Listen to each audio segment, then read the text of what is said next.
merci d'être venu, à cette deuxième édition de l'hommage aux figures de la libération africaine.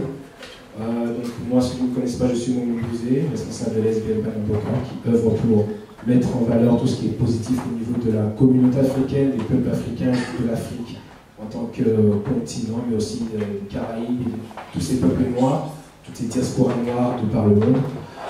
Ce soir, le but, c'est, comme pour la première édition, de parler des personnes qui, par leur activité, par leur vie, par leurs actions, leurs pensées, ont favorisé la libération africaine, la libération au niveau culturel, philosophique, politique, spirituel aussi, de pouvoir les mettre en avant, qui, dans le cadre de la philosophie, en tout cas de la spiritualité africaine, de la tradition africaine, il est toujours important de rappeler le nom des anciens, ceux qui ont été, ceux qui sont passés avant nous.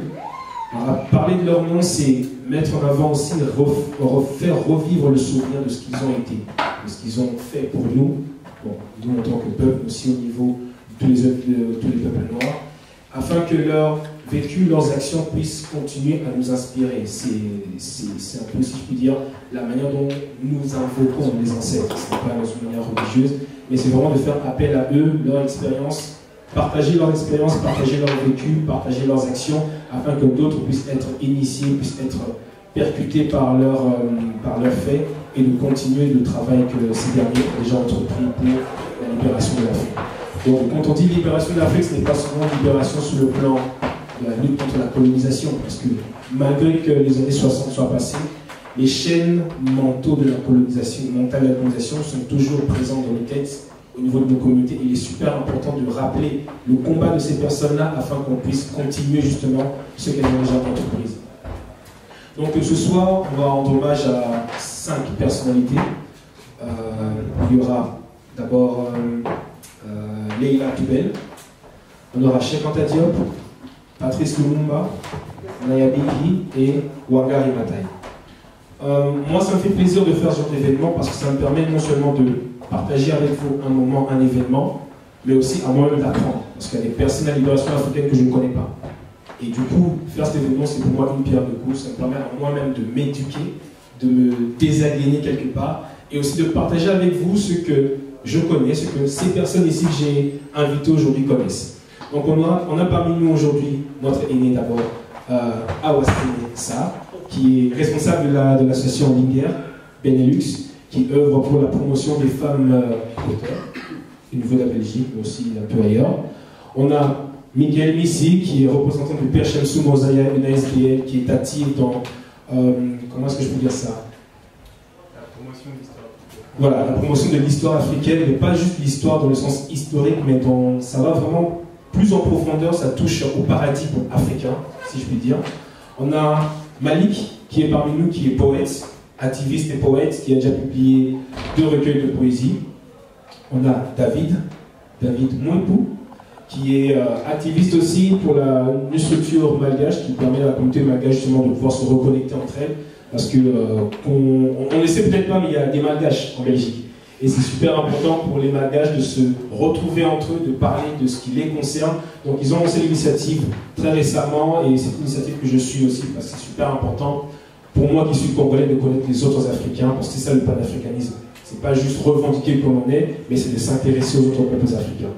Entre autres, il est aussi membre du Bushido Dragon, un club d'arts martiaux initié par le frère Pascal Patrick. Voilà. Et ensuite, on a notre cadet, Orlando Mangala, étudiant et un jeune érudit, si je puis dire, très passionné par tout ce qui touche à l'histoire, qui touche à la communauté. Aujourd'hui, il va nous parler d'un personnage qui lui est un peu cher, donc je vous laisserai découvrir. Donc, sans plus tarder, on va honneur aux anciens. D'habitude, on dit les femmes et les enfants d'abord, mais là, je vais donner la parole à notre aîné, Awasine Sarr. Si vous applaudissez.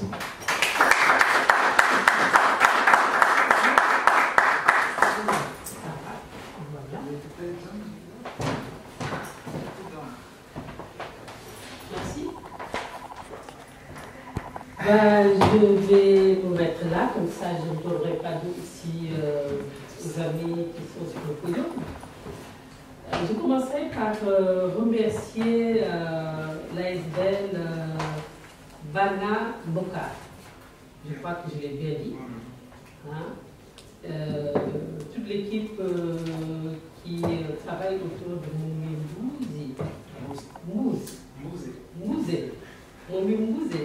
d'avoir organisé cette rencontre qui est très intéressante à mon avis, parce qu'il est important de rendre hommage.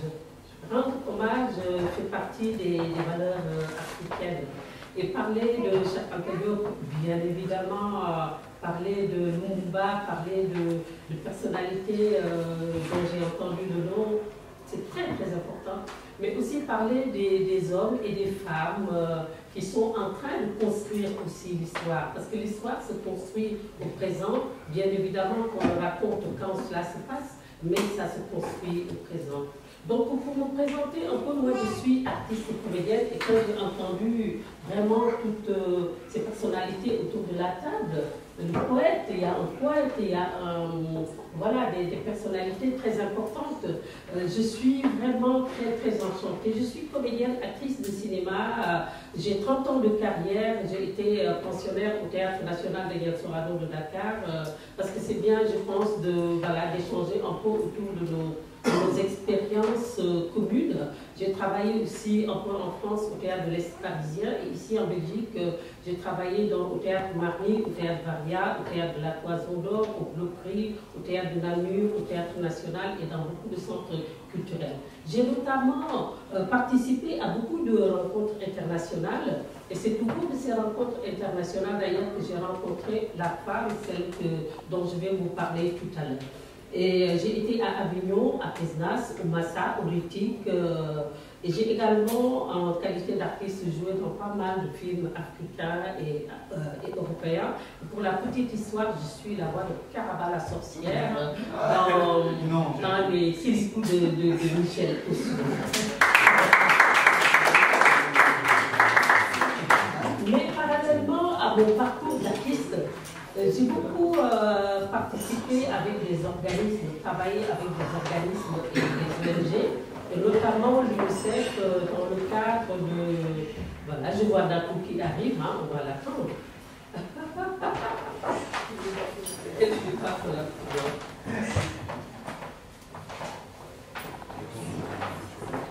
Voilà, dans le cadre de... Je disais que dans le cadre des activités parallèles, j'ai travaillé avec l'UNICEF Sénégal et j'ai aussi participé à beaucoup de collaborations, notamment dans l'amélioration des conditions de la femme africaine. Et aujourd'hui, je préside l'INGER ASBL, qui est une ASBL qui s'occupe des femmes qui écrivent, parce qu'on a senti qu'il n'y avait pas un espace d'expression pour ces femmes. Hier d'ailleurs, nous avons reçu Madame Natou qui est là. Donc je vais vous parler un peu de cette dame extraordinaire dont certainement vous n'avez jamais entendu parler, Leïla Toubel. Leïla Toubel, c'est une Tunisienne. Elle est auteure, dramaturge, comédienne, écrivaine. Elle a écrit plusieurs œuvres dont je laisse une trace. Parlons en silence, Otage, La faim. Elle a créé un concept en Tunisie qui s'appelle Résistar. Et dans ce cadre, elle a beaucoup donné la parole à des résistants, à des personnes qui n'avaient pas droit à la parole. Elle a travaillé aussi dans le cadre d'une association qui s'appelle Sol. Leïla Toubel a été prix de la meilleure actrice. On n'en parle pas souvent, mais elle a eu beaucoup de prix. Elle a eu le prix de la critique littéraire au Caire. Elle a eu le prix de l'interprétation féminine. Elle a eu le prix du meilleur texte en Afrique. Et les critiques ont beaucoup parlé, les critiques bien évidemment ont beaucoup parlé de cette femme extraordinaire qui est Leïla Toubel.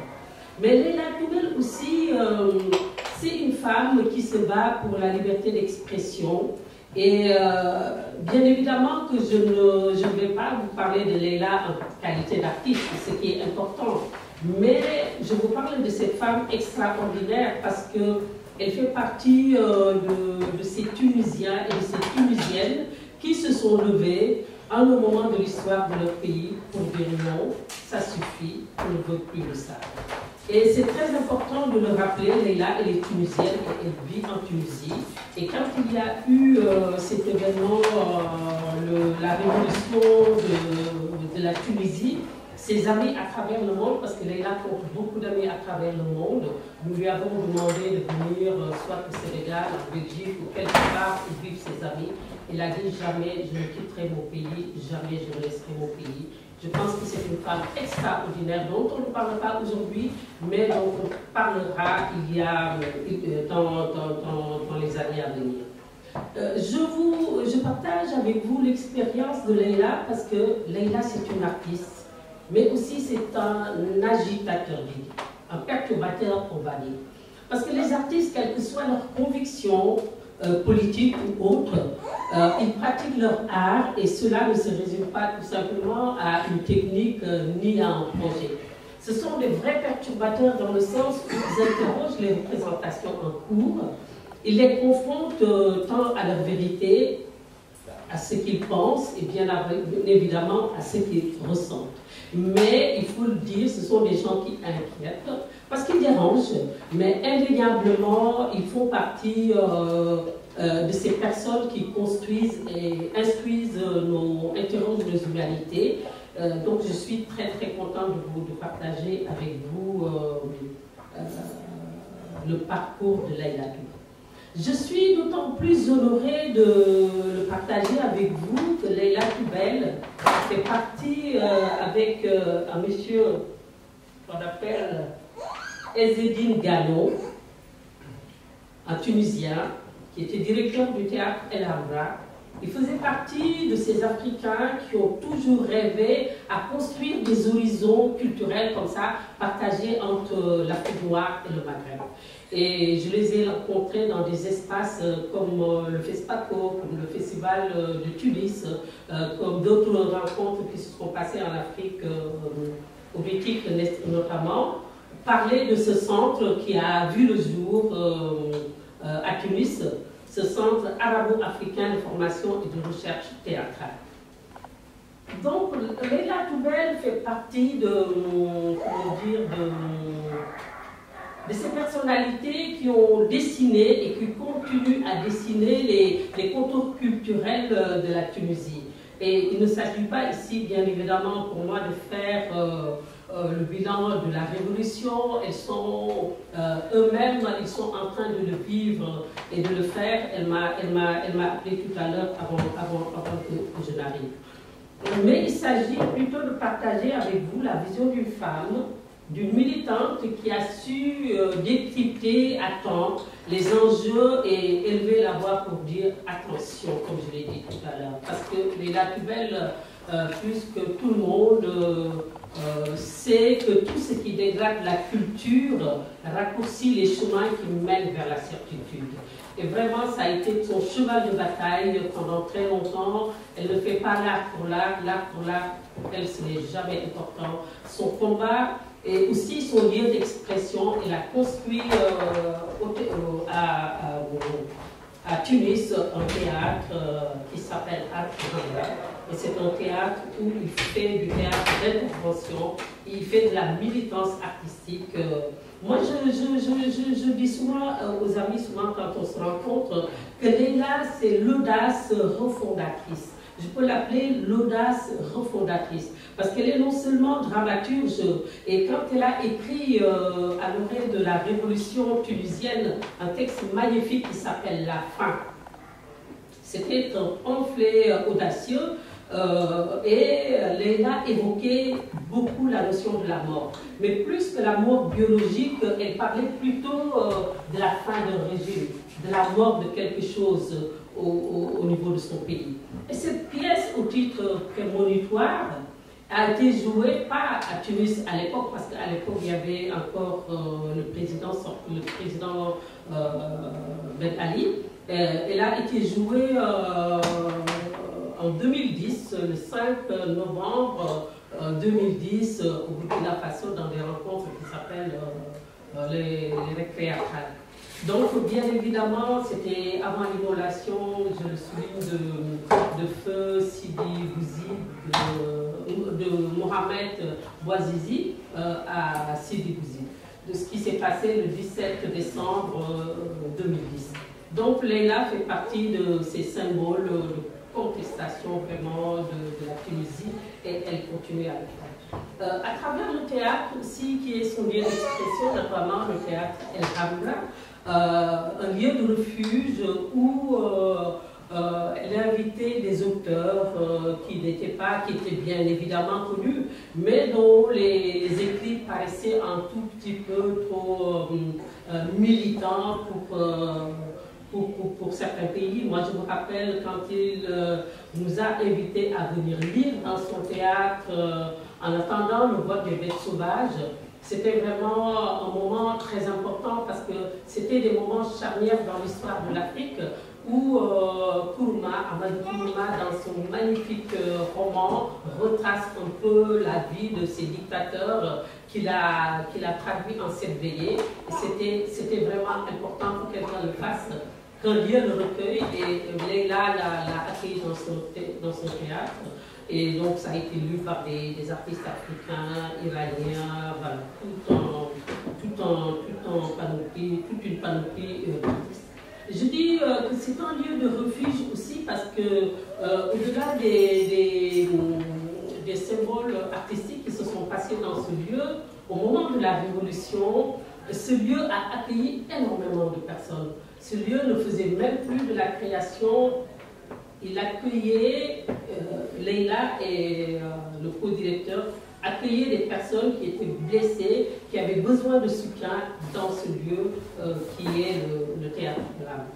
Donc, il y a beaucoup d'intervenants, je ne vais pas monopoliser la parole, mais c'est pour dire que à l'anniversaire de la première révolution, le premier anniversaire de la révolution tunisienne, Leïla, cette belle dame, a invité une 50aine de personnalités artistiques pour fêter cette révolution à Tunis dans son théâtre. Et elle avait fait aussi quelque chose d'extraordinaire, comme Moumi l'a fait aujourd'hui, c'est-à-dire rendre hommage, quelque chose d'important. Elle a rendu hommage à un grand artiste, mais à un grand militant, parce que souvent art et militantisme riment ensemble. À un grand militant camerounais, je ne sais pas si vous n'avez pas entendu parler de lui, Ambroise Mbiya. Ambroise Mbiya, c'est vraiment un immense artiste africain qui a créé au Cameroun les rencontres théâtrales internationales du Cameroun où il recevait toute l'Afrique. Donc elle a fêté en même temps que cette révolution les 50 ans de scène de Ambroise Mbiya. Donc pour terminer, pour clôturer, 5 ans après cette révolution tunisienne, qu'est-ce qui se passe? Elle me dit on est encore déçus, mais on continue, la vie continue. Leïla est invitée par des jeunes franco-tunisiennes. Elle sera la semaine prochaine à Paris pour continuer à parler de son pays, pour continuer à défendre des valeurs essentielles. Et à mon avis, ce sont des personnalités qui ne sont pas très connues, mais dont il faudra de temps en temps se souvenir de leurs actes et de leurs actions. Je vous remercie.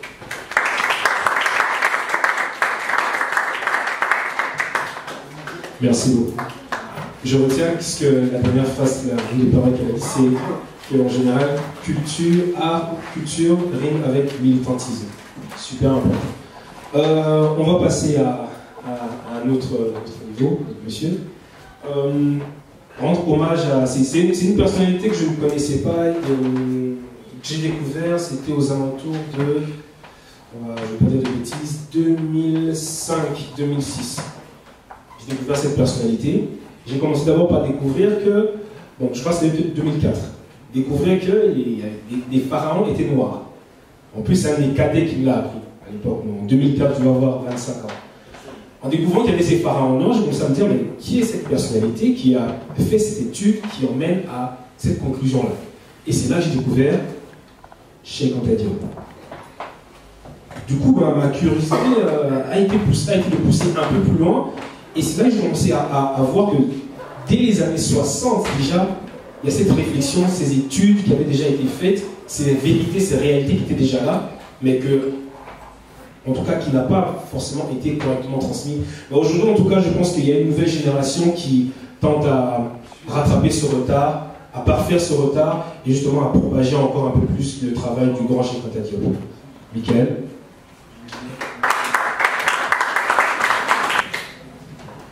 Bonjour à tous. Je transmets mes salutations fraternelles et militantes à toutes les personnes présentes dans cette salle qui ont pris leur temps de participer à cet hommage que nous allons tous faire aux grandes figures de l'histoire africaine. Alors je remercie en particulier le frère Momi et à travers lui son association Balamboka. Ils ont rendu possible cette soirée et c'est pour moi le lieu de rendre hommage au grand travail de conscientisation de la communauté qu'ils font depuis des années. Je pense qu'un encouragement par les applaudissements serait le bienvenu.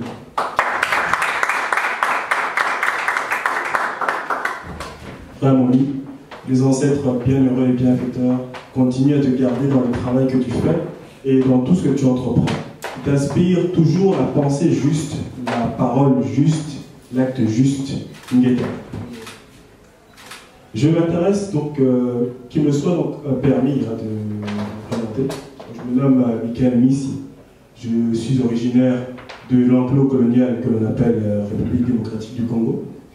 Je m'intéresse depuis des années à l'historiographie africaine dans le sillage, comprenez mon émotion comme tu dis.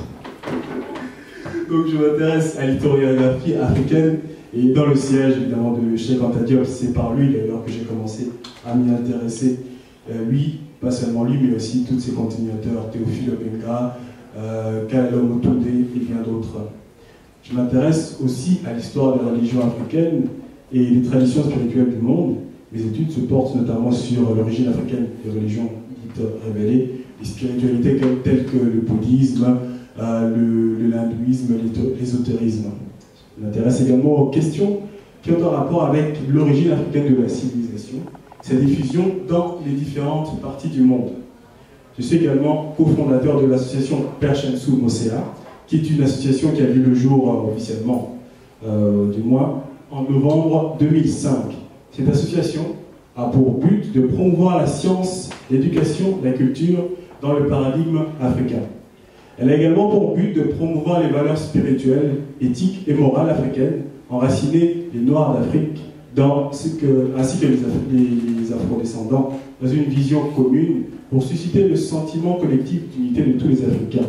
Sentiment qui est le prélude à l'établissement d'un État fédéral africain que nous appelons de tous nos voeux, à l'instar de celui dont nous avons humblement l'intention de suivre les pas, Marcus Garvey, je veux dire, qui a donc été le premier à en parler, mais également de Cheikh Anta Diop, dont il m'incombe aujourd'hui la tâche de rendre un hommage. Je vais donc, selon les rituels d'usage, parce que c'est bien qu'à ça là, m'adresser à l'ancêtre Cheikh Anta Diop, dont le calculateur sera réceptif à vos paroles, et nous suivra plutôt tout au long de cette intervention. Cheikh Anta Diop, digne fils de l'Afrique profonde, toi qui es né le 29 décembre 1923 à Tietou, au Sénégal, de Saint-Lyon, de là où tu es, situé sûrement parmi les ancêtres bienheureux et justifiés. Nous sommes réunis aujourd'hui pour te rendre hommage, pour témoigner de la lutte de libération de l'homme noir. Et nous allons le faire en rappelant ton parcours depuis ta tendre enfance, en expliquant en quoi consistait ta lutte, ainsi que les futures... afin que les futures générations puissent se souvenir à jamais de toi, qu'elles continuent à suivre le chemin de la vérité scientifique que tu as ouvert pour eux. Tu es issu d'une grande famille bien connue au Sénégal. C'est la famille Diop, dont le dernier Damel du Cayor, la Diop Ngoni Latir Diop, a farouchement lutté contre les colons. Mais il a été, hélas, vaincu par les troupes du général Fédère français et Émile Piéné-Laparade. Ce qui a donc signé le dernier acte d'indépendance d'une nation. Tu es issu d'une famille de tradition mouride, confrérie bien connue dans le Sénégal, dont le lieu saint est situé à Touba, au centre du pays. Tu es également l'ancêtre, enfin le descendant de Cheikh Amadou Bamba, qui a résisté aux colons et a créé au début du XXe siècle la confrérie des Mourides. Tu as perdu très tôt ton père, Massa Massassou Diop, qui décède seulement quelques temps après ta naissance. Tu as été élevé seul avec courage et amour par ta mère, Maman Magat Diop, qui a inculqué tous les rudiments de la culture du peuple wolof. Tu as été dès le bas âge enraciné dans la culture de ton peuple. Tu as été éduqué dans cette fierté que portent les Mourides du Sénégal. Ton grand-père a joué également un grand rôle dans ton éducation mouride.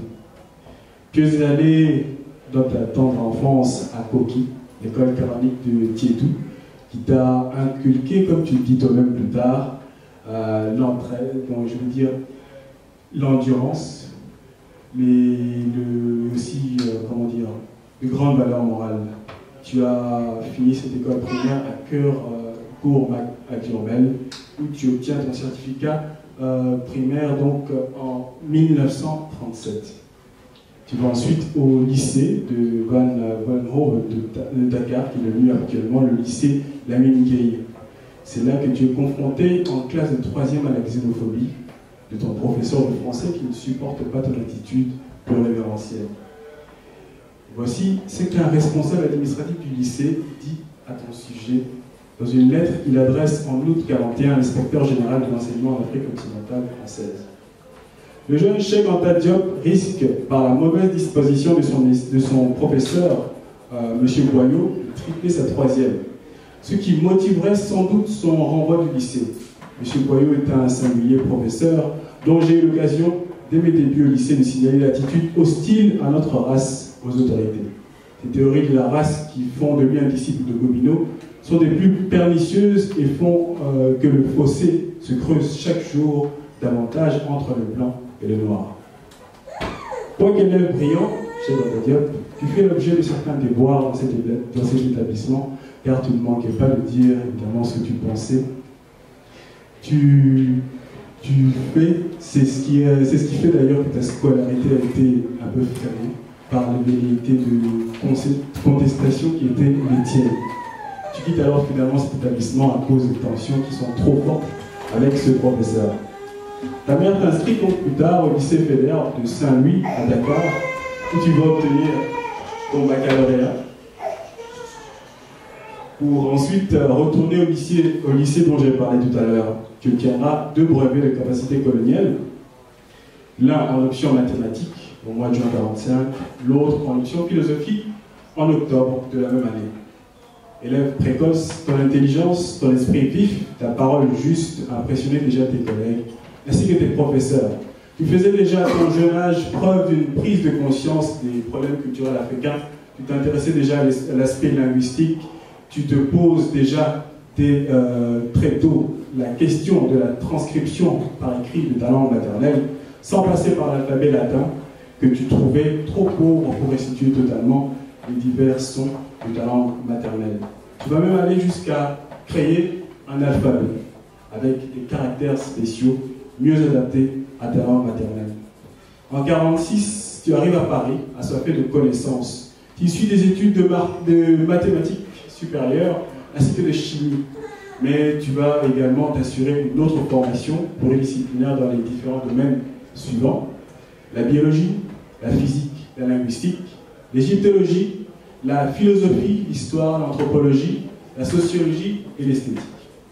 C'est à ce titre et fort de ces connaissances dans les sciences dures que tu fais partie de l'équipe des physiciens Joliot-Curie, participant à l'élaboration de la première pile atomique française. Ton intérêt pour les sciences sociales se justifiait surtout par le fait que depuis ton enfance, tu avais constaté que la conscience historique de tes semblables était délabrée, notamment celle des élites politiques et intellectuelles.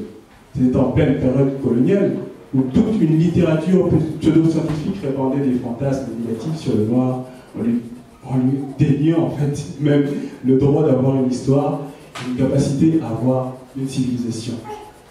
Face à cela, tu t'es proposé de faire une étude scientifique exigeante au sujet de la civilisation africaine. C'est ce qui t'a amené à rencontrer des chercheurs dont tu te seras inspiré et qui serait juste de citer.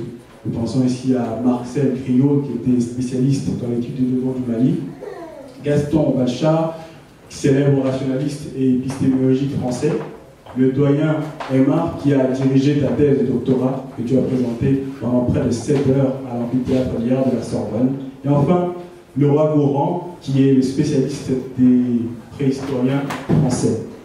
Ta formation, ta rigueur, tes recherches t'ont amené à élaborer une thèse centrale, qui est celle de l'origine africaine de l'humanité et de la civilisation. Tu affirmes que l'Afrique n'est pas le continent ahistorique dont, comme le disaient les pseudo-scientifiques et historiens occidentaux de l'époque, mais le berceau de l'humanité, la matrice de toutes les civilisations anciennes. Loin d'être une simple vue d'esprit, ta thèse, tu la fondes sur l'archéologie préhistorique, la paléontologie humaine allant jusqu'à la génétique des populations. En cette année 54, tu opères une rupture épistémologique avec l'égyptologie, avec l'ethnologie coloniale, à travers ton très célèbre ouvrage Nation nègre et culture, considéré depuis comme étant le manifeste culturel de l'identité des Noirs d'Afrique. Cet ouvrage, pionnier, ainsi que tous les autres que tu vas rédiger par la suite, notamment ceux auxquels tu répondais aux vives critiques de la communauté scientifique de l'époque, ont suscité de nombreuses controverses jusqu'à ce jour qui n'ont pas encore été résolues. Tes thèses, par exemple, sont d'année en année consolidées par des découvertes historiques. Une des thèses que tu as également défendue est l'unité culturelle de l'Afrique noire. C'est selon laquelle les Africains ne constituaient pas un agrégat de tribus, d'ethnies, de clans, que tous les Africains avaient une même origine, et quoique dispersés, il y a eu un brassage millénaire qu'on pouvait retracer ou cerner, dont on pouvait aussi retracer, donc ou cerner les contours, notamment à travers la linguistique. Toutes ces thèses qui ont eu pour finalité de démontrer ce que tu as appelé la vocation fédéralistique du peuple africain noir.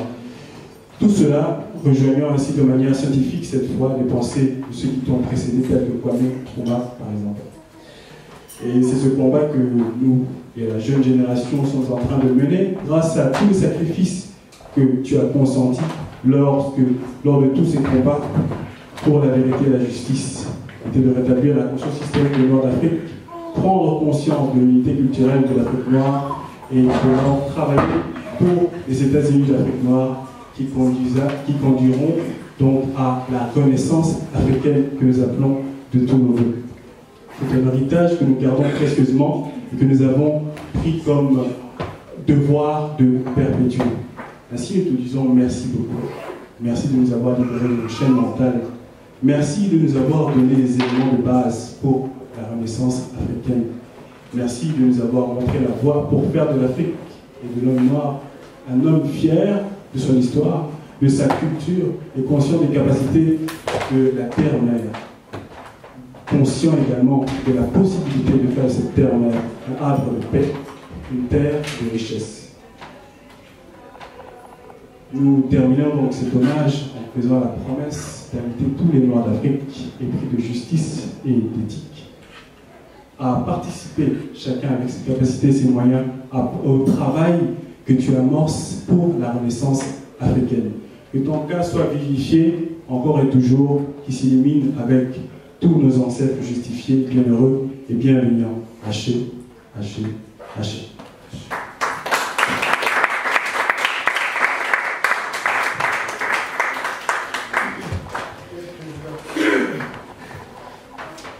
Cheikh Anta Diop est ce qu'on appelle un pionnier.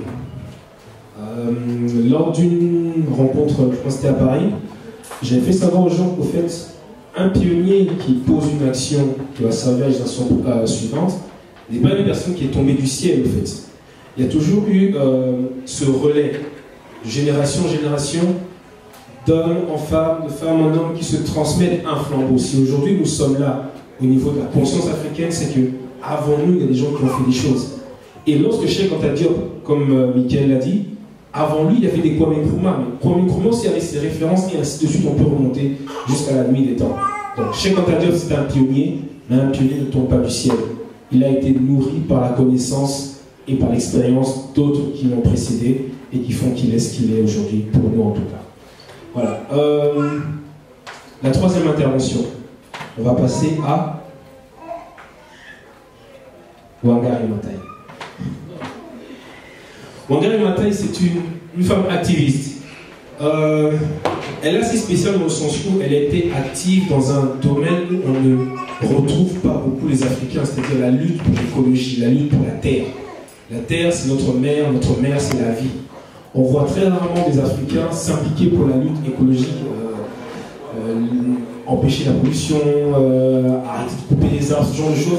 On est souvent dans le politique, dans le religieux, dans l'économique, mais on oublie souvent la terre. Or que une grande majorité d'Africains vivent de la terre.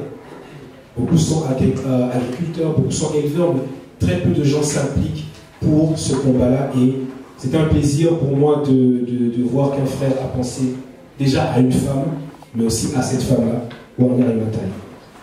Malika Dia.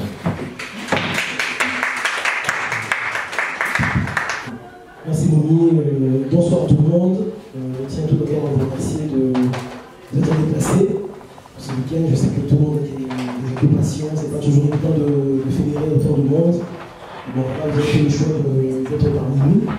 Je tiens à remercier également Mouni Mosé, le transaction de son action avec SBN Avocat, qui fait un travail remarquable, étant donné qu'il est également partenaire de collectif mémoire coloniale et contre la discrimination dont je suis membre.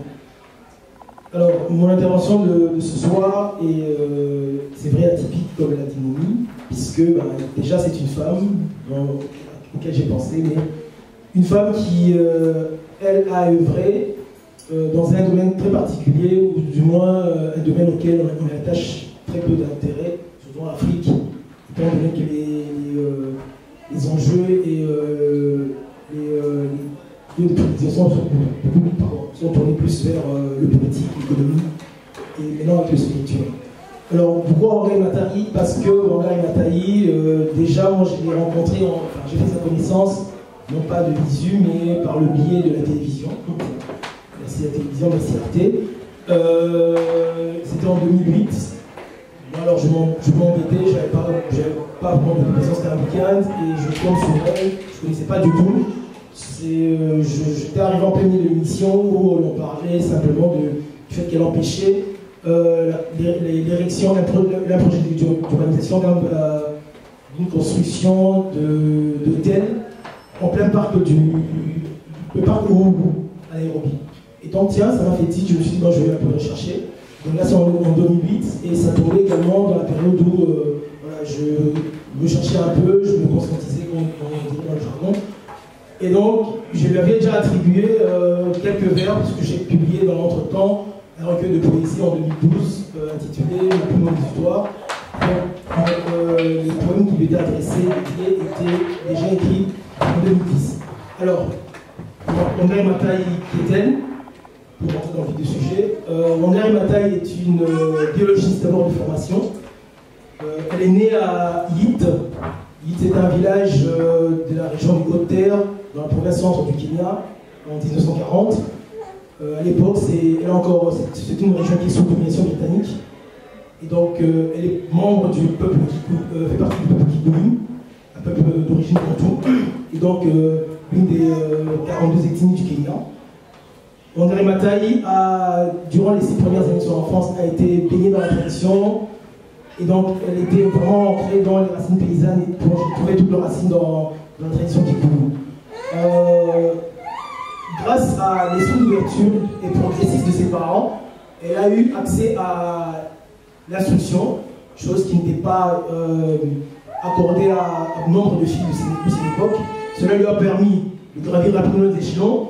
Elle a été la première, dans les années 60, à aller aux États-Unis par le biais d'un programme qu'on appelait le pont aérien Kennedy, qui a été initié par Tom Mboya. Tom Mboya alors était le ministre de l'économie sous Jomo Kenyatta. Et donc c'est par ce biais-là qu'elle est allée aux États-Unis. Elle avait à peine 19 ans. Et en allant aux États-Unis, ben, non seulement elle a pu découvrir qu'il y avait d'autres Noirs aux États-Unis, chose qu'elle ne savait pas. Ça, c'est encore une tare de la colonisation de son pays. Mais malgré ce par-delà, elle a eu à faire face à la ségrégation raciale. Elle venant du Kenya, en arrivant en Indiana, parce qu'il y avait pas mal d'étudiants du Kenya et d'autres pays qui, eux, étaient desservis dans différentes, stationnés dans différentes régions des États-Unis. Elle a eu à faire face à la ségrégation raciale en Indiana, où ben, elle arrive dans une cafétéria pour simplement prendre un soda. Bon, on leur intimait qu'ils n'avaient pas leur place là. C'était déjà un choc frontal pour elle, une africaine qui, quittant son village, pensait qu'il n'y avait que les Africains et que par-delà l'Atlantique, c'était un pays de blancs. Contrairement à beaucoup de ses compatriotes qui, eux, ont dû faire face à l'agressivité, l'hostilité du système ségrégationniste des États-Unis dans les années 60, elle, elle était un peu à l'abri du fait qu'elle était dans le Kansas et elle poursuivait ses études de biologie dans un couvent tenu par des religieuses. Et donc, à l'abri de tout ce vent de violence et de ségrégation qui primait à l'époque, elle a passé ces 6 années en vue d'obtenir son diplôme de son doctorat. Et de retour, puisque dans l'entretemps, elle a eu à embrasser la religion catholique, chose qu'elle s'était promis avant de ne pas faire en quittant son pays. Elle a changé de prénom en s'appelant Marie-Jo, puis Marie-Joséphine. Elle a occulté le nom de Wangari Muta, qui est son nom véritable, pour, in fine, s'appeler Marie-Jo Wangari. Mais c'est de retour au Kenya, et en ayant pris conscience de la révolution noire qui battait son plein aux États-Unis, qu'elle s'est rappelée qu'elle avait une origine, qu'elle avait une culture. Et donc, avec le vent des indépendances qui soufflait sur toute l'Afrique, le Kenya étant également sur cette même voie, dans les années 60, précisément en 1963, lorsque Jomo Kenyatta prend le pouvoir. Et donc, elle retourne en se disant qu'elle va apporter sa contribution à son pays. Malheureusement, elle est confrontée, puisque en ayant son diplôme, elle avait pour formation une formation de biologiste en tant que professeur, et donc elle devait, briguer le poste de professeur d'une chaire de sciences anatomiques. Pas de bol pour elle, elle fait face, dès son arrivée, à une discrimination qui est plutôt d'ordre tribal, puisque le responsable de l'université est d'une autre origine, l'origine kalenjin. C'est une des ethnies également du Kenya. Alors, peinée par ce refus, elle se tourne vers l'un de ses proches qui lui fait rencontrer le responsable du programme des Nations Unies de l'environnement. C'est comme ça que de fil en aiguille, elle monte une association avec des femmes dans les zones rurales, puisque c'est d'abord cet espace qu'elle connaît précisément, et en plus, à l'issue d'une conférence qui se donne par une de ses collègues, elle prend conscience qu'il y a un problème au niveau de l'environnement, au niveau de la déforestation, au niveau du manque de bois de chauffe, mais aussi une malnutrition des enfants. Chose qui est la peine, puisque dans son enfance, ce sont des choses qui n'existaient quasiment pas. Alors, elle se demande comment faire pour pouvoir pallier à ce problème, et quelle serait sa pierre à l'édifice. Souvent, on a tendance à se dire, qu'est-ce que l'on peut faire pour l'Afrique? Et bien elle, l'idée qui lui est venue, c'était planter des arbres. Elle s'est dit, pourquoi ne pas poser des gestes simples, puisque c'est par les arbres que l'érosion des sols est arrêtée, la désertification est stoppée, les femmes peuvent retrouver leur bois de chauffe, également nourrir leurs enfants. Et donc, elle s'est dit qu'il fallait planter des arbres, mais également qui devrait les faire. Et c'est en pensant aux femmes, d'abord dans les zones rurales, puisque ce sont elles qui sont les plus marginalisées, les plus touchées. Elle les a sollicitées par le biais d'une association féminine qui s'appelle le Conseil des femmes nationales du Kenya, en partenariat avec le Progrès des femmes en Swahili qui s'appelle Maendeleo ya Wanawake.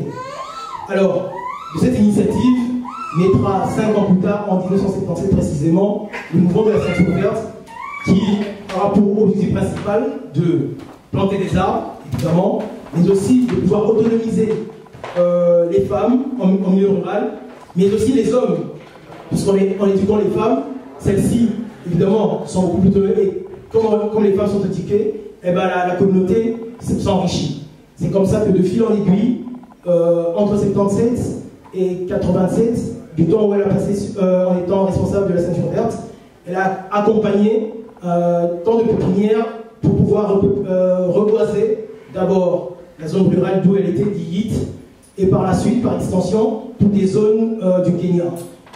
Alors je vous parle, il y a plus de 30 millions de pépinières qui sont maintenant présentes. C'est un travail qui continue puisque son nom également est connu par-delà les frontières de son pays. Au-delà de son activisme écologique, elle a également mis un pied dans l'arène politique. Et ça m'a rappelé sur le tard, après l'éviction de Daniel Arap Moi, qui a passé pratiquement 22 ans en étant président du Kenya. Elle a fondé le parti Mazingira, qui est un parti vert. Mazingira, qui en Swahili signifie simplement environnement. Et c'est par ce biais-là qu'elle a voulu instiller son rôle, ses connaissances, d'abord en tant que biologiste, mais aussi de femmes et militantes écologistes, afin que cela puisse s'imprégner dans la société civile, puisqu'elle a constaté qu'au-delà des récriminations que l'on pouvait faire au régime précédent qui était celui d'Arap Moi, ben, il y avait également une déresponsabilisation au niveau de la société civile. Et pour elle, elle prenait simplement l'action. Elle avait compris qu'il ne servait à rien de pouvoir se lamenter, se morfondre et verser dans l'atlantisme sans pour autant poser un acte. Et donc c'est comme ça qu'elle a voulu initier, elle a pris sa pierre avec le parti Mazingira qui lui a permis de pouvoir mettre un pied dans l'arène politique. En 2003, elle fera partie du gouvernement de Mike Babu qui remplacera Arap Moi. Malheureusement, elle restera de courte durée puisqu'elle s'est rendue bien compte qu'elle était beaucoup plus efficace en tant que membre de la société civile qu'au sein d'un mouvement politique.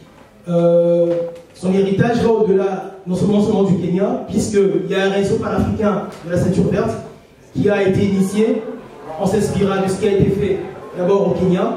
Ce réseau-là a bénéficié, c'est un réseau qui compte actuellement 15 pays de l'Afrique, principalement le Rwanda, le Burundi, le Lesotho, le Mozambique, la Tanzanie, l'Éthiopie, si je m'abuse. Et donc, ces pays-là ont bénéficié de l'expérience qu'ont posé les zones rurales dans les villages du Kenya, afin de pouvoir répercuter et de pouvoir refaire la même chose dans les pays que j'ai pu citer tout à l'heure. Wangari Maathai, pour moi, est une figure de libération. Pourquoi? Parce que c'est d'abord une voie de l'engagement, puisqu'elle nous lègue une façon de faire, une vision à long terme. Elle est également une voie pour moi de l'émancipation, notamment de l'émancipation des femmes, puisqu'à l'heure d'aujourd'hui, nous savons très bien que voilà, le continent, principalement africain, peine encore à pouvoir mettre en avant l'apport des femmes, même s'il y a des avancées, certes. Elle est également une voie de l'autodétermination, puisqu'elle a permis à ce que les communautés en zone rurale puissent s'autonomiser, puissent pouvoir prendre leur essor et améliorer leur qualité de vie. Moi, j'ai été extrêmement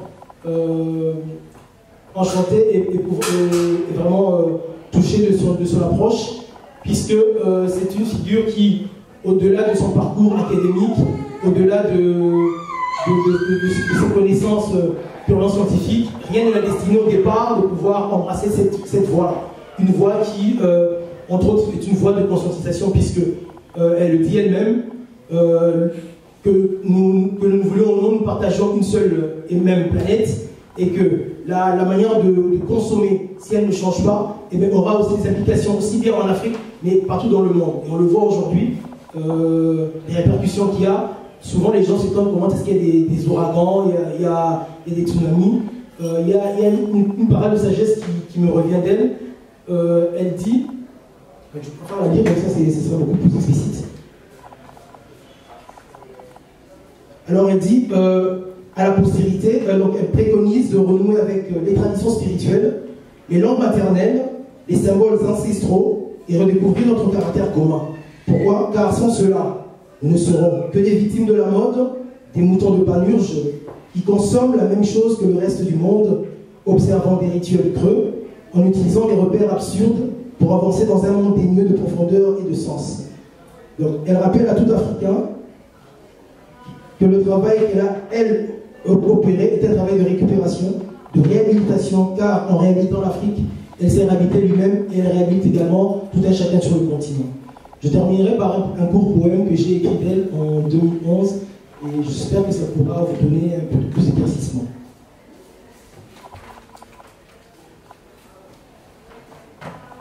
Militante des hautes terres.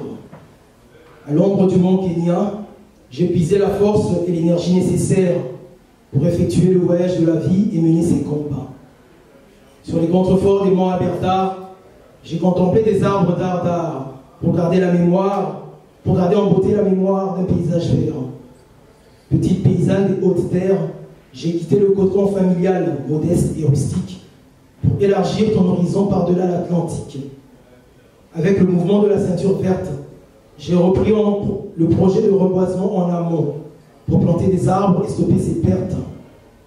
En tant que militante et femme africaine, j'ai essuyé des cancans et de nombreux affronts sans renoncer à mes idéaux, la sueur sur le front. En tant que militante des hautes terres, j'ai porté les couleurs de mère nature sans peine pour disséminer mes idées en dépit de barrières. Alors ensemble, œuvrons tous. Nous n'avons pas le droit de lanterner, de paresser. Ensemble, tirons tous. Nous n'avons ni le droit de fatiguer, ni de renoncer. C'était André Matel. Merci.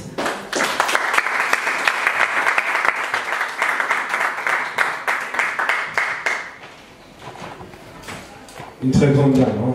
Moi, j'ai toujours beaucoup de respect pour les femmes en général, les femmes africaines, qui, lorsqu'on se place dans un contexte de lutte comme on le voit en Afrique, c'est quelque chose d'extraordinaire.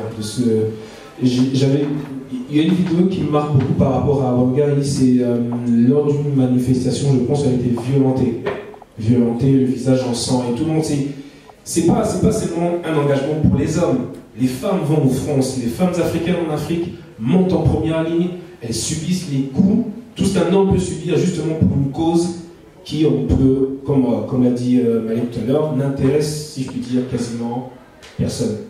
On veut tous on veut tous manger des légumes, manger de la viande, manger du riz, mais on ne se demande pas comment c'est produit et d'où ça vient et quelles sont les ressources qui sont requises pour qu'on ait ces choses-là.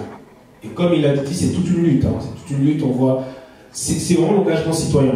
Donc ça veut dire, on fait un constat et on pense aux solutions directement sans passer par de longs discours, de longs tralala, blablabla. Donc elle est vraiment passée d'une question au concret, directement se dire, il y a un problème de bois de chauffe, il y a un problème de nutrition, il y a un problème d'environnement, qu'est-ce que je fais? Faut planter des arbres. Une pierre, trois coups. C'est-à-dire, on a le bois de chauffe, on parvient à stopper le désert, ce genre de choses. Donc, elle est vraiment passée d'une question au concret directement. C'est l'engagement citoyen, de se dire que ma vie compte que si je la mets à contribution pour ma communauté. Autrement, toute l'intelligence qu'on amasse, parce qu'elle a fait des études aux États-Unis, elle a amassé de la connaissance, mais si cette connaissance ne sert pas à ta communauté, elle ne sert à rien. Et ici, on va passer encore à une autre personne, qui elle aussi aurait pu se contenter de sa vie, surtout à l'époque. Il était quoi? Employé de poste? Voilà, il était employé de poste, il avait un boulot, il avait un job. Fonctionnaire. Il aurait pu se dire, pépère, j'ai mon bout de fonctionnaire, j'ai mon chèque tous les mois, que le blanc soit là ou pas, j'ai mon taf, je continue de faire ma vie. Mais à quel moment une personne comme ce monsieur-là peut se dire, ma vie, mon confort, il avait une femme et des enfants. À quel moment on franchit ce Rubicon-là, on se dit, je ne peux plus revenir en arrière, je dois m'engager, mettre ma vie pour ma communauté. À quel moment un monsieur comme Patrice Lumumba se dit, ma vie ne compte plus, je dois m'engager? À quel moment? Je donne la parole à Orlando pour nous toucher un mot, parce que ce sont les questions qui doivent nous toucher. À quel moment où moi, aujourd'hui, je suis là, je dois me dire que ma vie ne compte plus, je dois la mettre à disposition de ma communauté? Quel est ce déclic-là pour moi? C'est quoi? Qu'est-ce qui l'a poussé? Quelle est cette folie qui a touché Patrice? Bonjour à tous. Donc, je m'appelle Orlando Mangala Ikwamu, j'ai 24 ans, je suis étudiant en droit à l'Université catholique de Villeneuve. et je suis actuellement le président du cercle des étudiants congolais de la même université, donc de Louvain-la-Neuve. Alors, Patrice Lumumba. Patrice Lumumba, c'est une figure, je pense, que nous connaissons bien, d'une certaine manière. Tout le monde a eu l'occasion au moins d'entendre son nom. C'est celle-ci. Du coup, lorsqu'on m'a demandé de lui faire un hommage aujourd'hui, je me suis demandé comment j'allais bien pouvoir aborder une telle personnalité sans devenir entre guillemets ennuyeux, dans la mesure où un exposé classique aurait été entre guillemets facile à réaliser, mais je ne pense pas que ce soit la meilleure manière de faire vivre une personnalité telle que Patrice Lumumba dans un contexte tel que le nôtre, surtout dans le contexte du Congo d'aujourd'hui, les problèmes que nous connaissons, les troubles que nous connaissons. Vous connaissez l'actualité brûlante de cette semaine, les troubles, les manifestations, les morts, les viols, les pillages. Le Congo souffre, les Congolais souffrent, mais l'héritage de Patrice Lumumba, c'est aussi de garder l'espoir, même dans la souffrance, et de lever le poing, mais pas seulement le poing, c'est se lever et prendre les armes. Patrice Emery Lumumba. Voilà un nom que tout le monde, ou presque, connaît. Certains tremblent de joie, d'allégresse, d'autres hurlent de colère. Encore aujourd'hui, chaque fois que l'on parle de lui. Patrice Emery Lumumba, un homme qui, self-made man, nous a montré la voie vers une réalité différente, non encore advenue, mais qui ne saurait tarder. Pour peu que son héritage soit accepté, appris, compris et enseigné. Un homme qui nous a montré que la science véritable, contenue dans certains ouvrages, suffit largement à bâtir un esprit bien au-delà de ce que les institutions scolaires peuvent entreprendre. Parti de rien, il est devenu l'ennemi numéro 1. Patrice Emery Lumumba, l'homme qui n'a point tremblé devant les plus grands assassins de ce monde, celui qui a dit non à la servitude et oui à la lutte pour le respect de la dignité de chaque peuple, fut-il du nombre de ceux qui ont été oppressés ou de ceux qui désespérément tentent de lutter. Patrice Emery Lumumba, une figure héroïque, un homme droit et pourtant imparfait, un modèle de vertu politique, bien que n'étant pas assuré, magique, incapable de faux pas politiques. Le héros n'est pas dans la perfection de ses actes, mais bien dans son attitude à produire l'extraordinaire. Patrice Emery Lumumba, une flamme dans le cœur, une force dans nos esprits, une voix dans nos moments de doute. Il a tracé un chemin dans un désert de misère et de malheur. Il a tracé un chemin indiquant de sa main tendue, malgré les mains coupées, une destinée qui, aujourd'hui encore, nous fait rêver. Nous marchons derrière lui pour le moment. Mais un jour, nous devrons accepter de marcher devant, poussant son héritage par-delà ce qu'il a pu accomplir. Nous devons faire advenir le monde dont il a rêvé. Patrice Emery Lumumba, celui qui, pour beaucoup d'enfants du pays, pour beaucoup d'enfants de la terre-mère, a pavé la voie d'une révolution de conscience, trop rapidement mise au frigo, mais aujourd'hui, plus que jamais présente dans le cœur des enfants de ces enfants. Toute une génération qui scande son nom comme un refrain. Il est question là du refrain accompagnant un combat qui transcende les générations, mais qui doit être remporté par la présente. Accomplir ou trahir notre appel, n'est-ce pas là notre mission? Patrice Emery Lumumba, dire non à l'injustice ne suffit pas. Il faut se lever et payer pour la libération des mentalités, de sa personne, de sa force, de son sang, de son être même. Il a payé, alors que d'autres rêvaient, comme aujourd'hui encore, d'être des élites dans la métropole coloniale. Lui rêvait que son beau, son grand son glorieux pays, le Congo, soit à même d'inspirer pareil rêve.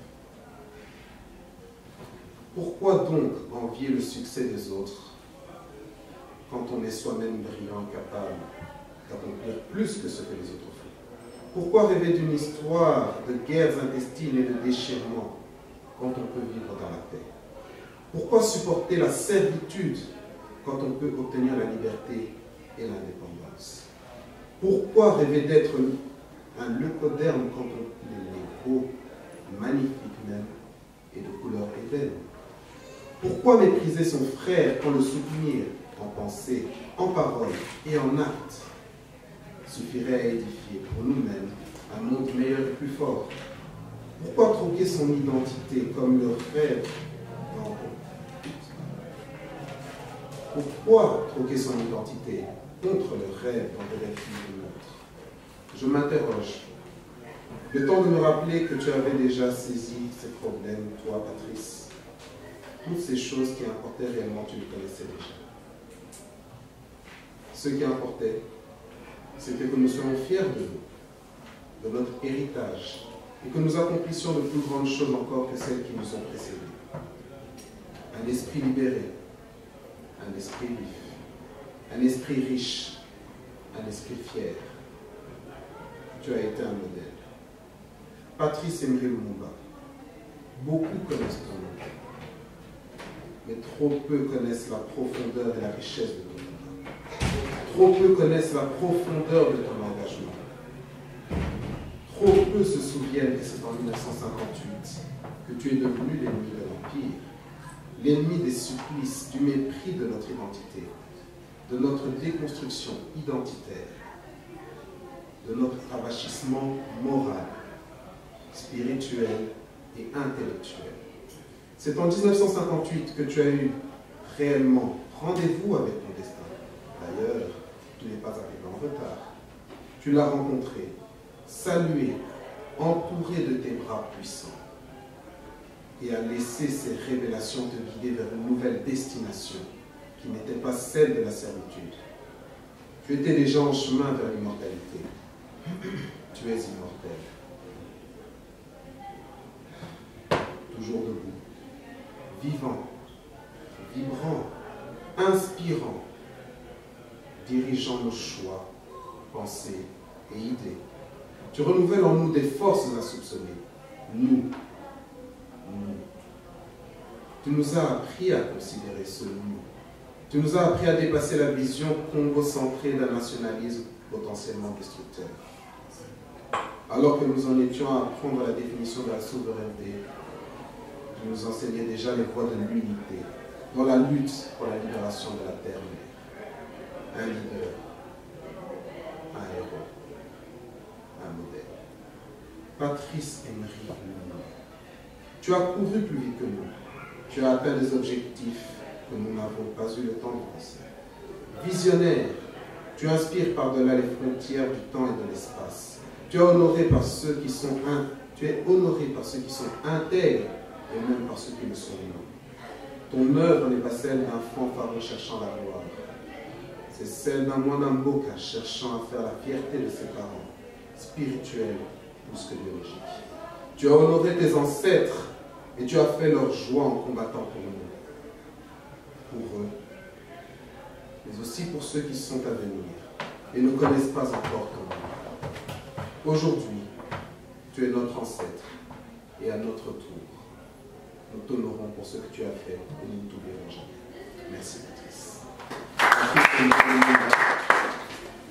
Indépendance, tcha-tcha. Tous oui. Merci.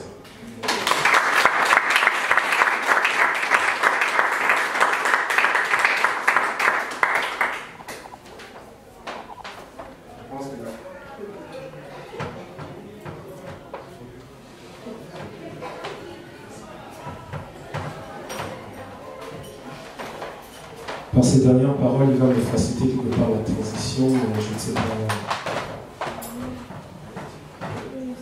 Ok.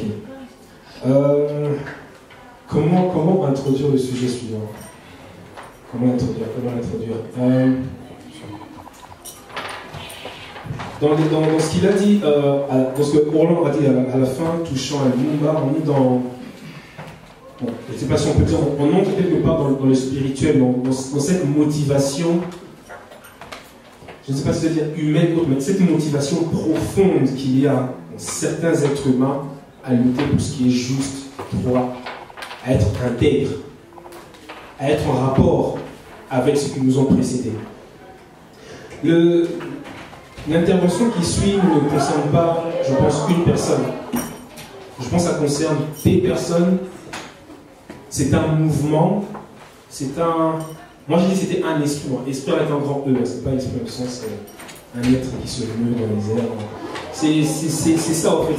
C'est une sorte de force qu'il y a dans tout un groupe de femmes, d'hommes, de jeunes, de vieux. Mais on remonte justement, comme je l'ai dit, par rapport aux pionniers, à ces personnes qui font les choses aujourd'hui, mais qui trouvent leur force, leur inspiration dans ceux qui nous ont précédés, leurs ancêtres. D'où la référence que j'ai fait par rapport à plusieurs personnalités qui ont à chaque fois leurs référents dans les siècles passés. Et ici, on va toucher à une chose qui touche à début XXe siècle. Je ne sais pas si vous connaissez le mouvement Nyabingi. Oui, non? Tant mieux. Je vais passer la parole à un frère qui va... J'ai justement fait exprès de le mettre à la fin parce que la manière dont il va le faire, je pense que c'est la toute première pour ce type d'événement et je voulais qu'il puisse se sentir libre de le mettre en place. Voilà. Attends. Merci. Mon sujet qui est le Nyabing, donc que j'ai intitulé La Reine Lionne, mythe, au-delà du mythe, légende et réalité. Donc, petite désintoxication du langage pour commencer, pour qu'on soit juste d'accord sur la notion de mythe, légende. Donc, pour rappel, le mythe est un récit qui se veut explicatif et surtout fondateur d'une pratique sociale. Il est porté à l'origine par des traditions orales qui proposent une explication pour certains aspects fondamentaux du monde, de la société, de l'environnement, du rapport entre les humains et le divin. Donc, attention, ça n'a rien à voir avec le mytho. J'essaierai de ne pas être un mytho. L'étude du mythe, c'est la mythologie. Au premier abord, ce terme est souvent employé pour désigner une croyance manifestement erronée, mais qui peut se rapporter à des éléments concrets, exprimés de façon symbolique et partagés par un nombre significatif de personnes. Le mythe se distingue de la légende, qui suppose quelques faits historiques identifiables. Du conte, qui lui est plutôt inventif, sans donner d'explication, et du roman. Pour dire que, selon dans la sociologie, l'anthropologie, pour dire que les mythes fondent l'histoire finalement. Donc, on n'est pas dans les fables, il ne s'agit pas spécialement de fables. Mon choix. Pourquoi j'ai choisi aussi l'histoire de Nyabing parce que mon expérience a été très imprégnée. Pour ceux qui m'ont connu un peu plus tôt, j'avais des dreadlocks. Au-delà, ça ne veut pas dire grand-chose, au-delà du phénomène de mode. Donc j'avais été imprégné par cette histoire que j'avais lue, un peu comme tout le monde, sur les réseaux sociaux, les blogs. Ma fille, aujourd'hui, on lui a donné le diminutif de Naya, qui était à la base le diminutif de Nyabing. Donc c'est vraiment, je peux dire, un nom qui me colle à la peau et qui colle à la peau de ma fille. Pour de bonnes raisons, parce que je voulais surtout qu'elle n'oublie pas ses origines, ses racines qui sont multiculturelles, déjà par sa maman, qui est tanzanienne, indienne, son papa congolais belge ayant grandi à Madagascar. Donc finalement, ce que je peux retenir de tout ça, c'est que elle a déjà un lien par rapport à la Belgique, mais n'aura peut-être pas de lien par rapport à son autre origine qui est l'Afrique. Donc du coup, je voulais par son nom qu'elle se rappelle son histoire, parce qu'elle s'appelle Philippe, comme moi, celui qui aime les chevaux. Ça ne dit pas grand-chose, mais voilà. Voilà, donc je disais, En effet, derrière le terme, le mot, le nom Naya Bing se cache une histoire un peu compliquée. La plupart en fait, des légendes urbaines sur le rastafarisme ont parfois faussé réellement le discours et l'analyse qu'on peut avoir sur le personnage, même sur son histoire. Il faut aussi avouer que j'étais très limité dans mes recherches. Je n'ai pas lu les livres d'auteurs qui sont cités dans mes sources, comme Hopkins, je ne sais plus comment son prénom, je citerai tout à l'heure. Voilà, j'ai pas pu lire pour juger de la pertinence en fait, de mes sources. Finalement, peu importe pour moi, je le dis sincèrement. On verra à la fin ce que vous en pensez. Parfois, est-ce qu'il s'agit de coïncidence? Est-ce que c'est une escroquerie intellectuelle? Est-ce que c'est inutile? Ou est-ce qu'il faut voir dans cette idée de Naya Bing plutôt quelque chose de fonctionnaliste finalement et symbolique? Nous allons voir ça ensemble. Pendant ce temps-là, j'aimerais simplement rappeler qu'en Asie, on chante ces héros. Dans les pays du Nord, on prie certains héros devenus parfois divinités. Au Japon, c'est pareil. Les histoires en Corée, voilà. On continue de faire parler de ces histoires en faisant abstraction et en gardant peut-être certaines réserves. Bon, désormais sans plus attendre, parce qu'il faudrait que je commence à un moment donné. J'aimerais partager donc avec vous cette histoire afin de rendre hommage à l'une des figures de la libération africaine, Naya Bing. J'aimerais également profiter de cette occasion pour rendre hommage à la femme africaine, la femme kamite, la femme guerrière, la mère, l'épouse, dans sa lutte pour avoir donné naissance à des héros en général. Et j'aimerais faire un petit clin d'œil aussi à Louis et son ouvrage Kémétos. J'en profite. Voilà. Parce que l'objectif, comme je vous ai dit, c'était ici j'avais envie un peu de quitter le côté un peu rationnel. Tous les jours on parlait d'Amilcar Cabral, de France Fanon, Cheikh Anta Diop. J'avais envie de trouver quelque chose d'exotique, mais c'était pas si évident que ça finalement. Donc pour ce faire, je vous invite à un voyage au cœur de Kama, au cœur de l'Afrique. Un voyage dans l'univers, aux portes de l'ésotérisme, de la résistance, de la lutte, du mystique, de la magie, de la sorcellerie, des sociétés secrètes, des guerrières. Et afin en fait de vous accompagner dans ce voyage, j'ai demandé à un frère et ami, Ras Béni, qui m'a pas donné ça décidé de nous accompagner en fait à travers ce voyage, à travers un rythme, à travers les vibrations Naya Bing qui seront expliquées vers la fin de ce travail pour vous donner un peu le sens. Mais je pense qu'on a besoin de vibrations, on a besoin d'ondes.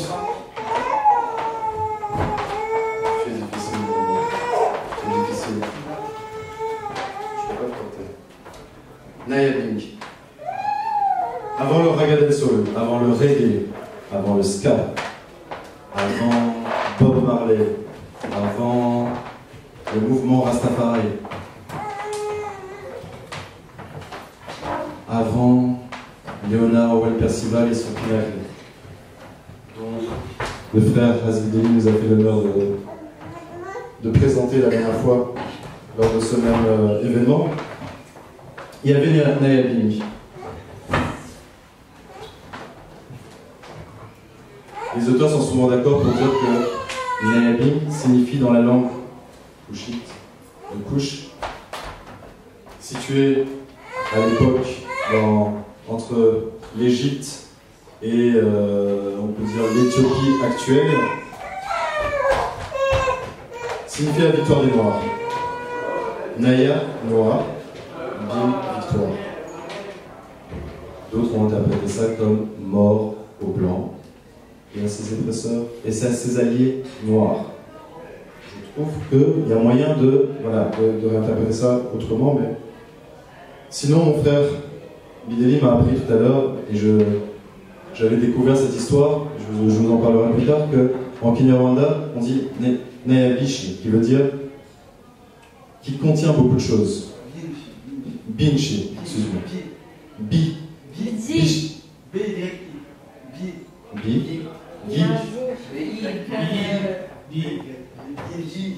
Binchi. Pardon, excusez-moi. Binchi. Le bingi aussi. Ça vient de binchi. Et je reviendrai sur cette histoire. Pour l'instant, j'ai commencé donc par l'histoire a tendance à attribuer en fait, à Nayabing un soulèvement et une résistance farouche contre le colonisateur blanc, d'où peut-être son nom, en l'occurrence ici allemand et britannique, dans le sud de l'Ouganda, à partir de la fin du 19e et début du 20e siècle. Ici, je voulais juste vous situer un peu la région pour qu'on ait un peu un visuel. Donc vous voyez, sur l'ordinateur ça marche pas. La région, excusez-moi. La région donc, dont on parle se trouve ici dans le sud-ouest. On peut dire que c'est à proximité ou plus largement dans la région des Grands Lacs. L'origine exacte, on en reparlera après. Ça se discute. Et rappelez-vous que cette carte a été faite après 1885, donc les frontières n'étaient peut-être pas comme ça à cette époque-là. Ce mouvement était principalement dirigé par une femme leader, une femme prêtresse, guerrière, que certains appellent Amazone, mais je ne débattrai pas là-dessus. Le terme Amazone n'est pas le meilleur terme pour qualifier ce type de femme. Ça ne correspond pas au paradigme local. Donc je les appellerai des reines, guerrières, reines prêtresses, reines des reines. Donc cette reine qui répondait au statut de prêtresse, qui était aussi dit dans la langue locale Majirwa, si je dis bien, Majirwa au singulier, Majirwa au pluriel, donc qui était aussi une guérisseuse et une oracle charismatique dans la région. Celle-ci était appelée Muhumuza. Et elle avait levé une armée contre l'envahisseur allemand, plus tard britannique. On dit que cette femme était animée par l'esprit, encore dans la langue locale, on dit Emandwa, de la légendaire reine lionne Nayabing. Donc tout à l'heure je parlais, donc, pour revenir à cette origine, l'origine de Muhumuza. Selon certains écrits, Muhumuza était une reine mère rwandaise qui avait fui la région avec son fils après avoir été déchue du trône. Apparemment, elle aurait refusé de collaborer avec l'usurpateur de ce trône et qui était finalement un allié du colon allemand, si je me réfère bien aux dates. Et par la suite, elle fonda donc cette dynastie. Selon la légende, elle était possédée par un ancêtre qu'on appelait Kitane, qui était aussi une prêtresse et reine guerrière qui gouvernait la région du sud de l'Ouganda, connue sous le nom de Mpororo. Je l'ai en même temps en fait, toujours dans ce souci de donner un petit visuel. Ça c'est la région dans laquelle... Ça c'est la région dont je parle. Vous pouvez un peu imaginer le décor, les scènes qui pouvaient s'y dérouler. On croirait que c'est un décor quand même digne du Seigneur des Anneaux, sincèrement. Si dans Kémétos ou la suite, on peut voir ce genre de décor à l'occasion, quand j'aurai surtout l'occasion de le lire.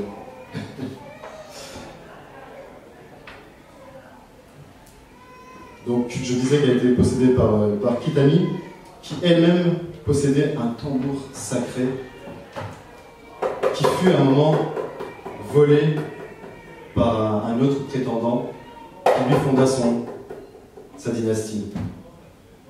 Mais les générations futures ont continué à vénérer Kitani comme un ancêtre puissant.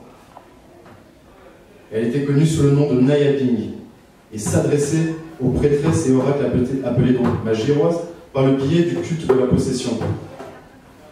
On dit qu'elle avait le pouvoir de transformer les balles des fusils des colons en gouttes d'eau.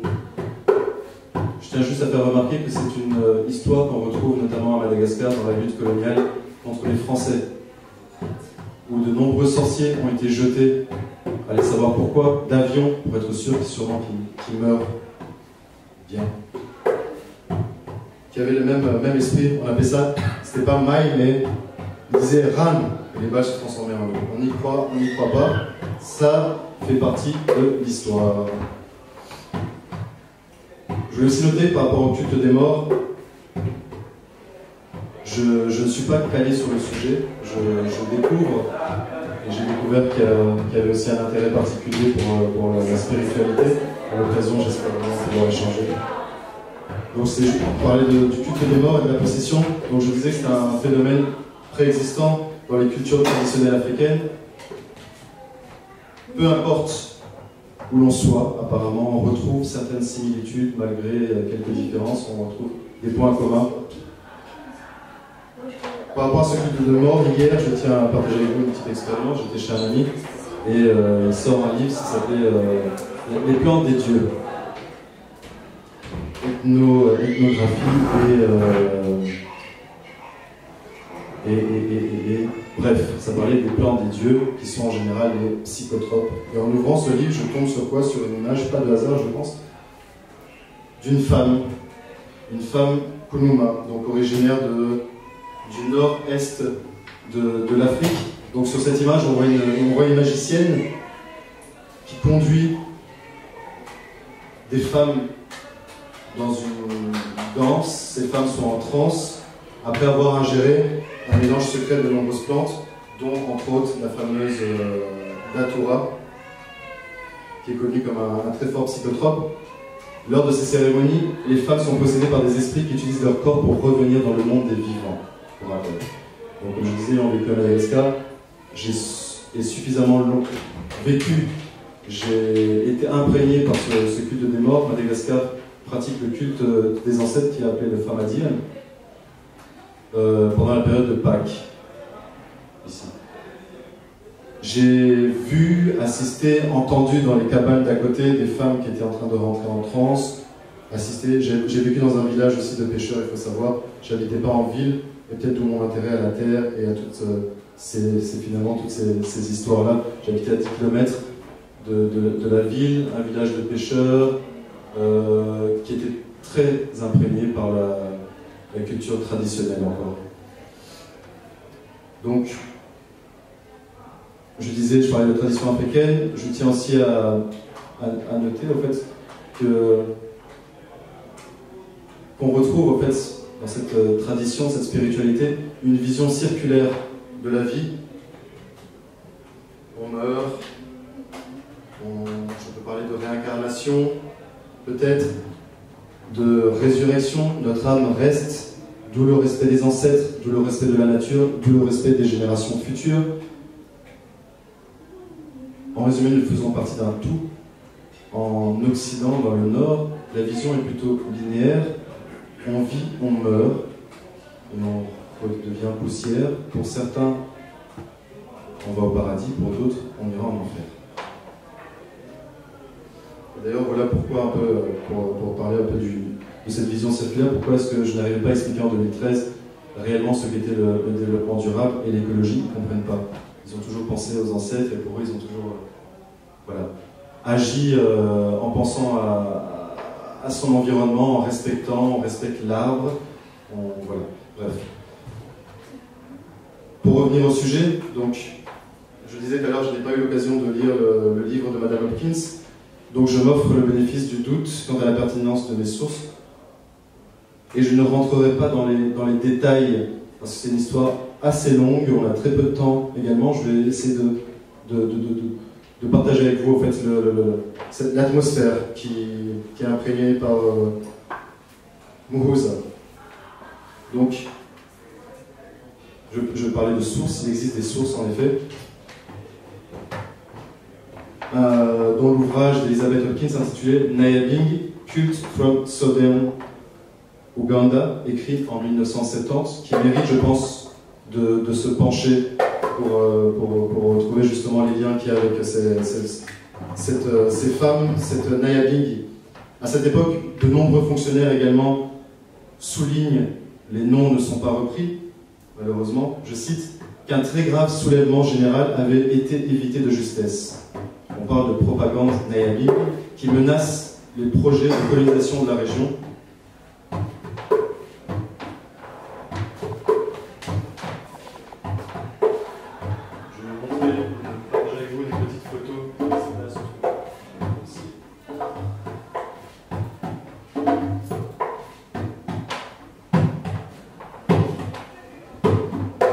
Donc ici sur la photo, en fait, c'est une représentation en fait, des séries de Badjirois, de prêtresses qui ont vécu à cette époque, qui ont été repris dans les rapports coloniaux. Donc voilà, on voit ici en 1916, je ne vais pas tous les citer, mais il y avait le Djirois qui venait du Congo, de Chibiri, et pas mal de femmes provenant principalement de la région des Grands Lacs, pour élargir le sujet. De nombreux fonctionnaires avaient remarqué cette présence, ce mouvement Nayabing. Des missionnaires en avaient fait part dans leur rapport. Il y a également l'explorateur Stanley qui en parle. Le mouvement Nayabing aurait été condamné par les Britanniques comme sorcellerie et Moussa fut capturé en 1913 et détenu jusqu'à sa mort en 1945. Ce qui n'a pas empêché ses adeptes de continuer la lutte contre le colonialisme. Ces résistants seront dirigés à plusieurs reprises par d'autres femmes ou parfois des hommes en qui l'esprit de la déesse Lionne habitait. Cette reine Lionne a-t-elle vraiment existé? Telle est la question. Pour les historiens africanistes du Louvre et d'autres, il ne s'agit que d'un mythe. Tout cela n'est que fable et invention, car pour eux, dans l'esprit des Africains en général, il doit impérativement exister une reine sauveuse. C'est un peu comme un baume au corps, un baume au cœur qu'on s'applique pour se rassurer et s'assurer du salut. L'idée persiste jusqu'à nos jours. De nombreuses ethnies et cultes persistent à croire dans l'esprit de cette reine guerrière légendaire qui prendrait possession de différentes femmes, noires, essentiellement prêtresses et ou oracles.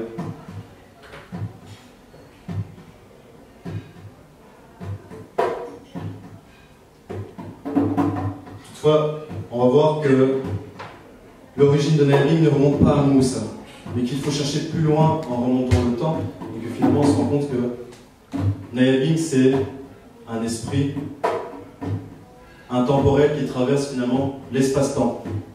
On reste dans le thème, il faut rester dans le... Pour comprendre, en tout cas, il faut rester dans ce thème de la tradition et de la spiritualité africaine, hamite. Et afin de mieux cerner cette histoire un peu compliquée, je vous demanderai une certaine attention, une certaine vigilance. Je vous demanderai de garder en mémoire que Nayabing est le nom commun porté par une série de reines guerrières africaines et qu'elles étaient toutes possédées par un seul esprit, celui de Nayabing. Selon l'histoire, la toute première Nayabing aurait vécu en Égypte. À l'époque, il n'était pas l'Égypte, qui était Kemet.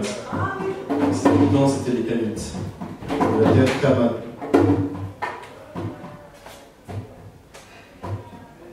Et que le nom de cette reine, des reines, était Sekhmet. Bien que les vrais détails de sa vie aient été englobés dans les légendes, la reine Nayabing était un archétype de la prêtresse guerrière des provinces de la région de Kouch. Elle descendait directement des rois et des reines couchites, si je peux dire, héroïtiques.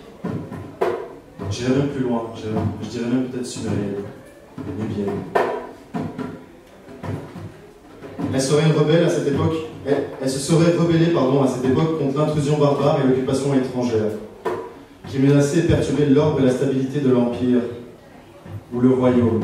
Est-ce qu'on peut parler de reine Candace comme d'impératrice? Je n'ai pas assez d'informations pour dire, c'est un petit détail. On pense qu'à un moment, l'ennemi se serait allié à des forces locales pour la pourchasser. À ce moment-là, elle prit la fuite. Elle redescendit, donc je pense que j'ai cité donc le royaume de Kouch, comme je vous avais dit, c'était au-dessus. Je pense qu'elle a relongé le chemin qu'ils avaient fait, que les ancêtres avaient fait au départ, qui allait de la source du Nil vers l'Égypte actuelle, pour rejoindre le Soudan, pour rejoindre la forêt équatoriale du Congo, pour rejoindre l'Ouganda, la région des Grands Lacs en général.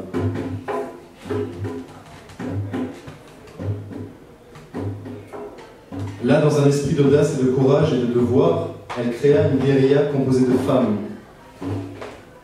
généralement prêtresses et guerrières,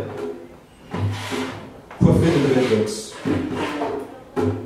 en symbole, en hommage au lion. Et je tiens quand même à rappeler, c'est une petite réflexion que je me suis faite moi-même, qu'on parle ici de reine lionne, on ne parle pas de reine lion. On parle bien des lionnes en général et le fonctionnement comment on dit ça, du clan des lions. C'est assez différent entre le mâle et la femelle. C'est juste une petite parenthèse que je me suis faite moi-même, que je tenais à partager avec vous. Le lion en général est souvent solitaire, si on parle plutôt d'unité. D'unité entre des femmes fortes.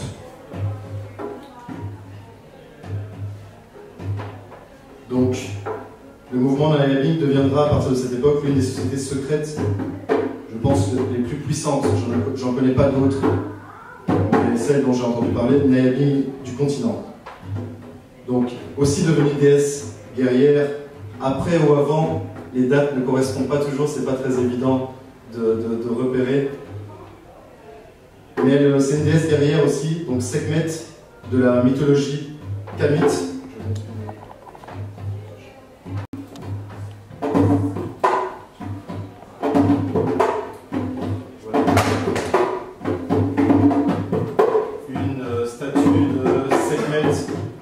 C'est au musée du Louvre du Caire, mais dans un musée en tout cas, et sur les hiéroglyphes ou métonnétaires.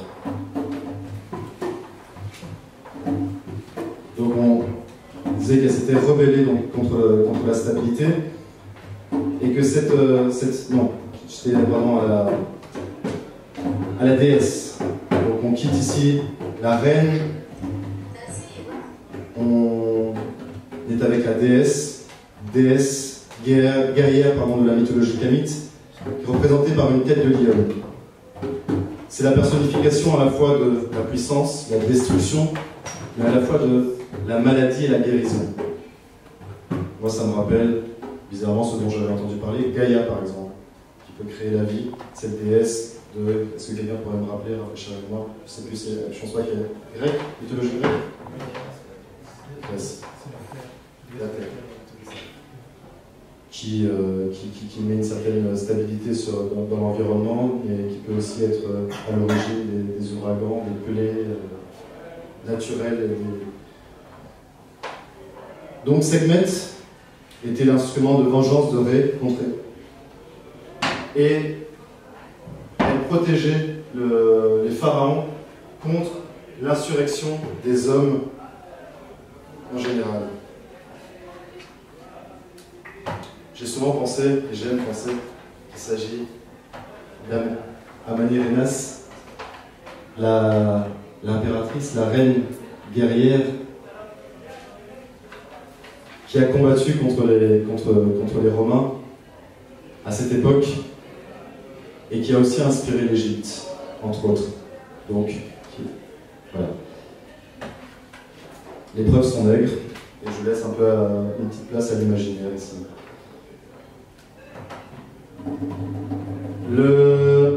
Les Nayabing ont laissé un code. Je ne sais pas si... Voilà, j'avais prévu en fait de vous faire une petite description de Sekhmet.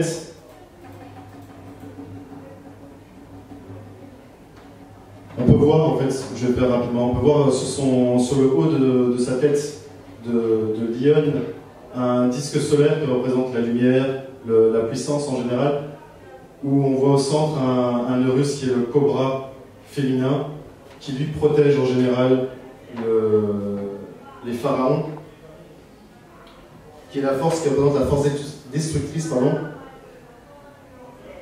associée à Ré. Elle représente la déesse Wadjet de la Basse-Égypte. Voilà, double fonction, comme je disais tout à l'heure, destructrice et protectrice.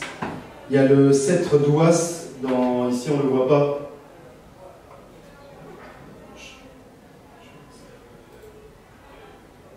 C'est l'image que j'ai voulu garder pour cette présentation. Donc le sceptre d'Ouas dans sa main droite qui représente la puissance et le pouvoir. De sa gueule de lionne, elle souffle le vent du désert. Dans sa main gauche, on peut voir la croix de Ankh. la croix de Ankh, la puissance qui représente la puissance Ouas aussi, c'est bon, symbole par excellence de l'immortalité et de l'éternité, donc indissociable finalement à cette époque-là du pouvoir et de la puissance. Voilà donc pour Sekhmet. Je voulais également vous présenter les codes du Nayabing. Les Nayabing ont laissé un code que vous pourrez retrouver. Je pense que je vais avancer parce qu'il y a encore un peu de matière et j'aimerais laisser la parole aux participants et aux invités, au public. Différentes versions nous parlent de la fin de Nayabing. Pour certains, elle aurait été tuée au combat, pour d'autres, elle aurait perdu un œil au combat, d'où la référence au moins à la reine Candace, l'impératrice Candace Amarinenas, qui aurait perdu aussi cet œil-là. D'autres, après avoir perdu un enfant, bien que son corps finalement ait disparu de la surface de la Terre, elle n'en est pas moins de demeurer un modèle pour les générations suivantes, un modèle de courage, un modèle d'unité, de puissance, invoqué à tout temps et un peu partout sur le continent. Les médiums, sages et prophètes signalent encore, entre autres, être en communication et en contact avec cette reine lionne. Il semblerait même que son nom résonne à nouveau, que Nayabing ressusciterait quelque part parmi les enfants de Kama, afro-descendants de la diaspora et de la diaspora, chaque fois où son nom est prononcé. J'espère.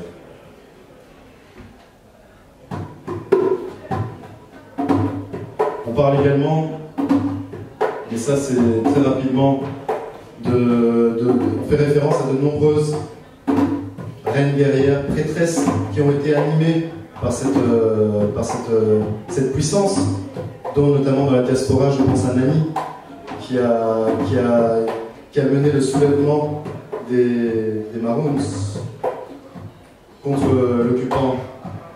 C'était anglais, espagnol, anglais. La fille notamment de Toussaint Louverture, dont je ne me rappelle plus du nom, malheureusement. Voilà, je pense également à toutes ces femmes qui ont fait la résistance en général. Cette Amazone, dit Amazone, du Dahomey, guerrière, je pense à l'époque de Guélélé, le père de Béanzin, donc qui s'appelait Sek Oddombe. On pourrait penser que c'est un nom qui sort d'un manga. On pourrait également peut-être s'inspirer. Je pense au mouvement Momo, dirigé par Dedan Kimathi, au Kenya, où on retrouvait ces rebelles coiffés de dreadlocks. Je n'ai pas ici d'image, c'est un personnage qui parmi les premiers personnages qui m'ont marqué. C'est Dedan Kimathi, avant Steve Biko, Mandela et toute la suite, qu'on a fait frire dans de l'huile chaude, apparemment lors de son exécution. Pourquoi?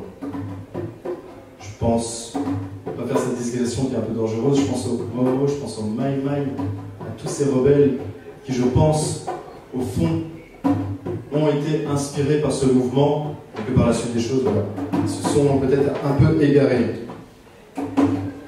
Enfin, je voudrais dire que plus tard, ce mouvement Nayabing a été récupéré, ou non, plutôt à inspirer la tradition Rastafari.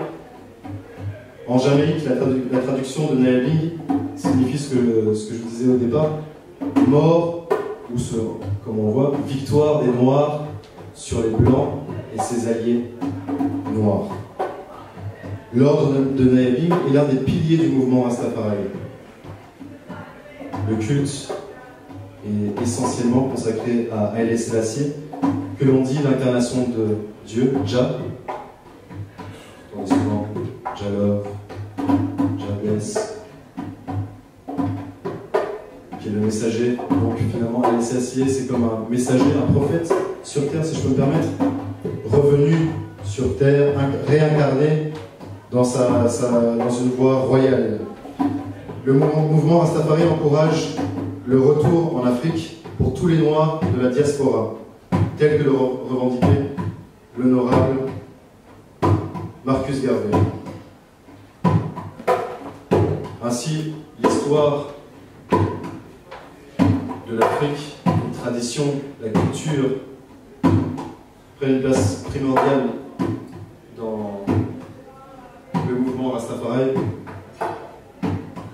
Et selon la légende, à l'époque, c'est ce dont j'avais entendu parler, pas moyen de trouver des sources par rapport à ça, Haïlé Sélassié serait le dernier gardien, le dernier héritier des secrets de Naya Bing, à qui on aurait donné.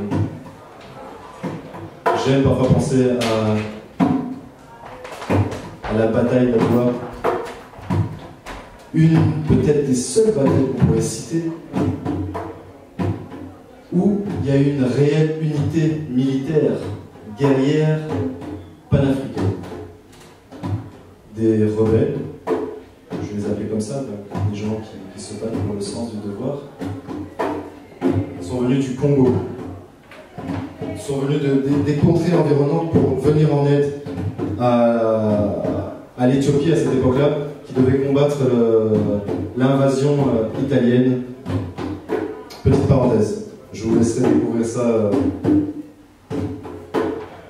à la suite de vos recherches, de vos histoires. Voilà, je voudrais surtout vous donner des petites informations comme ça, il y en a tellement. En faisant vos propres recherches, et peut-être à l'occasion pour encore repartager un peu de Naya Bing.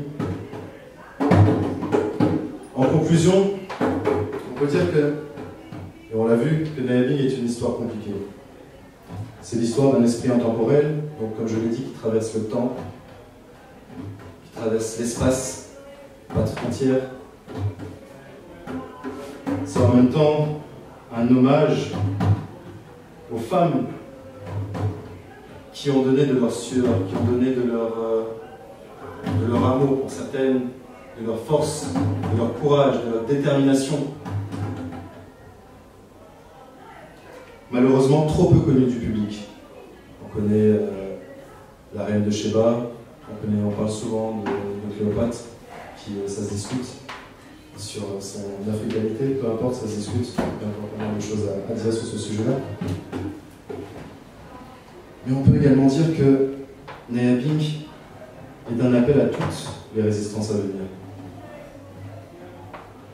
C'est comme une invitation en fait, à tous les Africains, tous les Kamites, de se réapproprier leur histoire, d'arracher l'histoire. Depuis l'aube de la colonisation, ce sont bien les chasseurs qui ont le monopole de l'histoire et qui en fixent le contenu. Désormais, je pense que le proverbe africain qui dit que le jour où les lions auront leurs propres historiens, les histoires de chasse ne glorifieront plus le chasseur.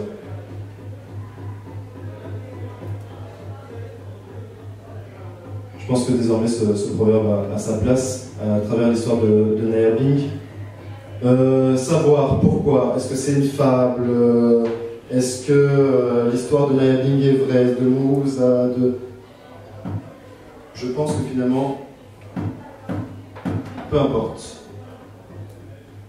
C'est symbolique. Je vous disais, je vous parlais de l'Asie, on continue de parler de Thor dans les pays scandinaves, de son père Odin, de ce qu'il aurait pu faire, de certains samouraïs légendaires au Japon, parce qu'ils construisent les coutumes, écrivent l'histoire. Et pour autant, je pense qu'il est nécessaire aussi de rappeler que l'Afrique n'a pas baissé les bras, contrairement à ce qu'on pourrait croire, à un certain afro-pessimisme parfois ambiant.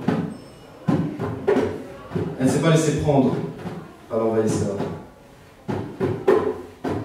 Elle a opposé une résistance farouche, féroce. D'ici et là, des hommes et des femmes sont dressés contre cet envahisseur, le colon, le système colonial. Et peu importe la nature et l'efficacité de ces luttes face à l'armement du colonisateur, car elles occupent désormais une place de choix dans l'imaginaire africain. toutes deviendront pour les futurs libérateurs, les enfants de la terre-mère, une source d'inspiration et d'encouragement à l'action. Il y a des leçons à tirer de ces histoires, et c'est ce que je voulais partager aujourd'hui avec vous. Partager avec vous cette énergie de courage, d'audace, par rapport à une crise qui gangrène le continent depuis des siècles et des siècles.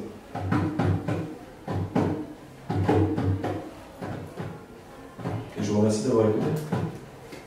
Merci. Merci à vous.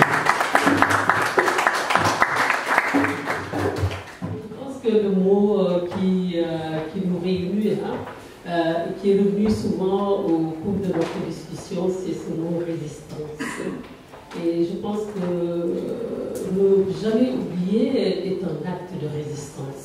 Dans la vie, il y a, dans notre parcours, je ne parle même pas d'humain, mais dans notre parcours d'Africains, il y a tellement de choses qui ont éclairé notre parcours qu'il nous faut encore continuer à célébrer, comme dans toutes les sociétés humaines, à célébrer les choses. Et ce que j'ai entendu tout à l'heure autour de moi était tellement émouvant. J'ai apprécié toutes les contributions. J'ai apprécié la contribution sur celle qui plante des arbres. Et j'ai son livre, je me demandais, mais comment est-ce que je vais faire au niveau du café littéraire pour présenter ce livre?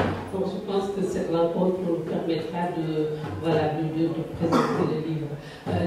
J'ai beaucoup apprécié la jeunesse de l'étudiant, mais sa sagesse, l'expression, la quintessence de sa parole par rapport à ce qui se passe aujourd'hui autour de nous, qui doit questionner aussi notre imaginaire, où est-ce que nous allons, et quel acte nous devons poser. J'ai entendu parler de Cheikh Anta Diop, que je n'ai pas connu personnellement, mais qui était un ami à mon mari, le père de mes enfants. Le père de mes enfants était à l'IFAN, à l'Institut fondamental d'Afrique noire, à Notalis. Et Cheikh Anta Diop avait son carbone 14 au niveau de l'IFAN. Et quand je revenais des séances, parce qu'il faisait partie des fils spirituels de Cheikh Anta Diop, et il me disait qu'est-ce que j'ai mal de voir cet homme, parce que cet homme qu'on célèbre aujourd'hui, elle a vécu dans une sorte de déchéance, dans une sorte d'oubli, dans une sorte de misère humaine. Et je pense que tout ce qu'on pose ici nous permettra aussi de célébrer ceux qui vivent encore. Parce que comme disait quelqu'un, pourquoi ne pas parler du bienfait des gens lors de leur vivant, puisqu'ils n'entendent rien sous la tombe. Donc célébrer ces vivants, essayer de voir comment avoir une synergie de nos compétences et s'appuyer les uns sur les autres pour pouvoir avancer. J'ai beaucoup apprécié tout ce qui s'est dit ici. Merci, Marie. Merci. La séance est ouverte. Merci beaucoup. Miguel? Ce que j'ai à dire par rapport à ces personnes qu'on a présentées, que ce soit Cheikh Anta Diop, que ce soit Patrice Lumumba, la taille ou encore Binani. C'est la chose qui les a animés dans cette lutte, ça a toujours été cet attachement à leurs racines africaines, cet attachement à ce qu'ils sont, cet attachement à leurs ancêtres, cet attachement qu'ils transmettent ensuite à ceux qui suivent.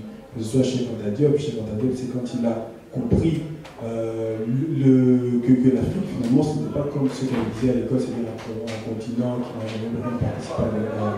qui n'a jamais rien apporté au monde, ou comme Sarkozy le dit encore, un continent qui est en dehors de l'histoire.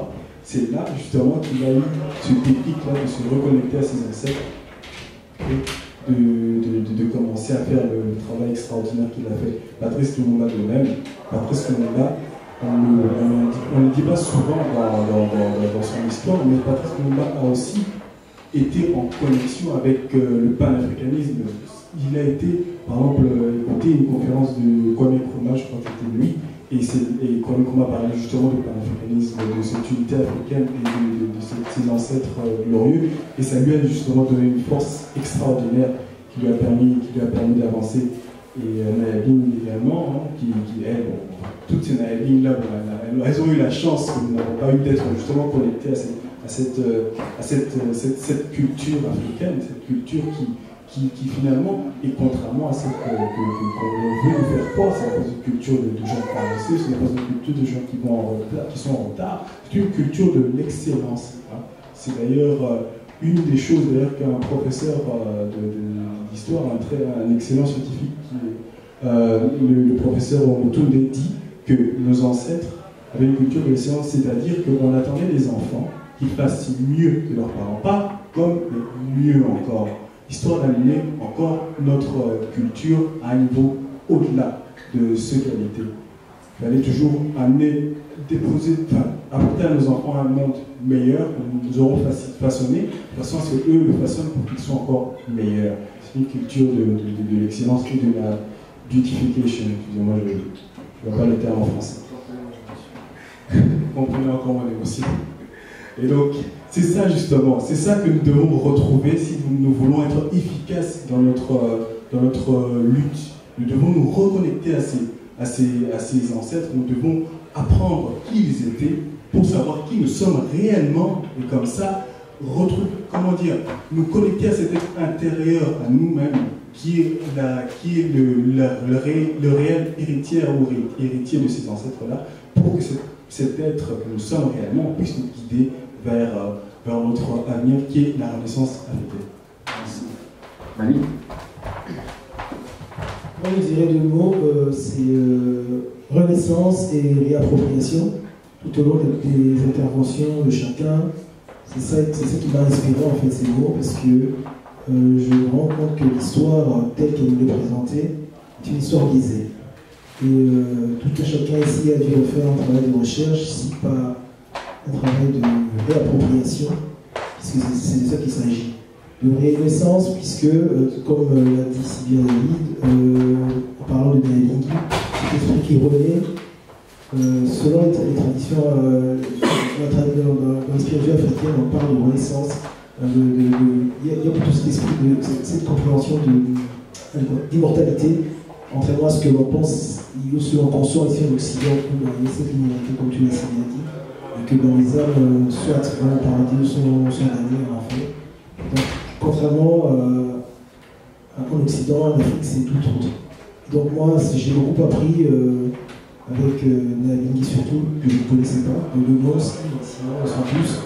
Et cela m'incite à aller encore chercher, creuser, et me réapproprier. Merci beaucoup. Merci à vous. Rapidement, David. David. Est-ce que tu as retenu, toi, en général, de l'intervention de toutes les personnalités, figures africaines qui ont été citées ici?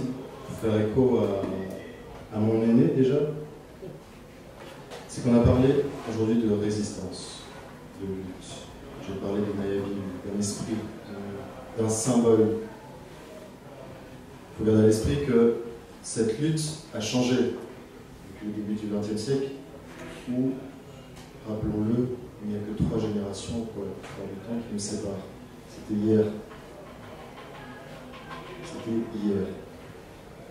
Certes, cette lutte a changé. On ne parle plus d'invasion coloniale, on parle de néocolonialisme. Je ne rentrerai pas dans les détails du néocolonialisme. C'est juste pour dire que l'ennemi, la bête immonde, le Léviathan, s'est métamorphosé. Par la force des choses, il est devenu un peu plus fort. Beaucoup plus difficile à cerner parce qu'il se trouve dans chaque chose. Et que finalement, en gardant à l'esprit ses valeurs, ses principes, ses traditions, ses coutumes, tout en gardant une certaine réserve, bien entendu, devrait nous aider à avoir une certaine stabilité pour analyser et peut-être pour combattre cette invasion. On l'a cité, on l'a dit, on a besoin d'instruction. Je pense souvent, je parlais tout à l'heure d'éducation à l'environnement. Il faut vulgariser un maximum. Vulgariser. parce qu'on m'a demandé de faire mon travail de fin d'études, le sujet venu directement, c'est quel type de développement pour l'Afrique. Je travaille sur la souveraineté alimentaire et voir ce qu'il en était au niveau symbolique, les répercussions. Ça m'a paru très évident. Du coup, je perds le fil du mémo, je parle beaucoup. Je ne sais pas grand-chose. La résistance. Je sais plus ce que je suis parti là-dessus. C'est pas grave. On va peut-être alors passer la parole à Roland.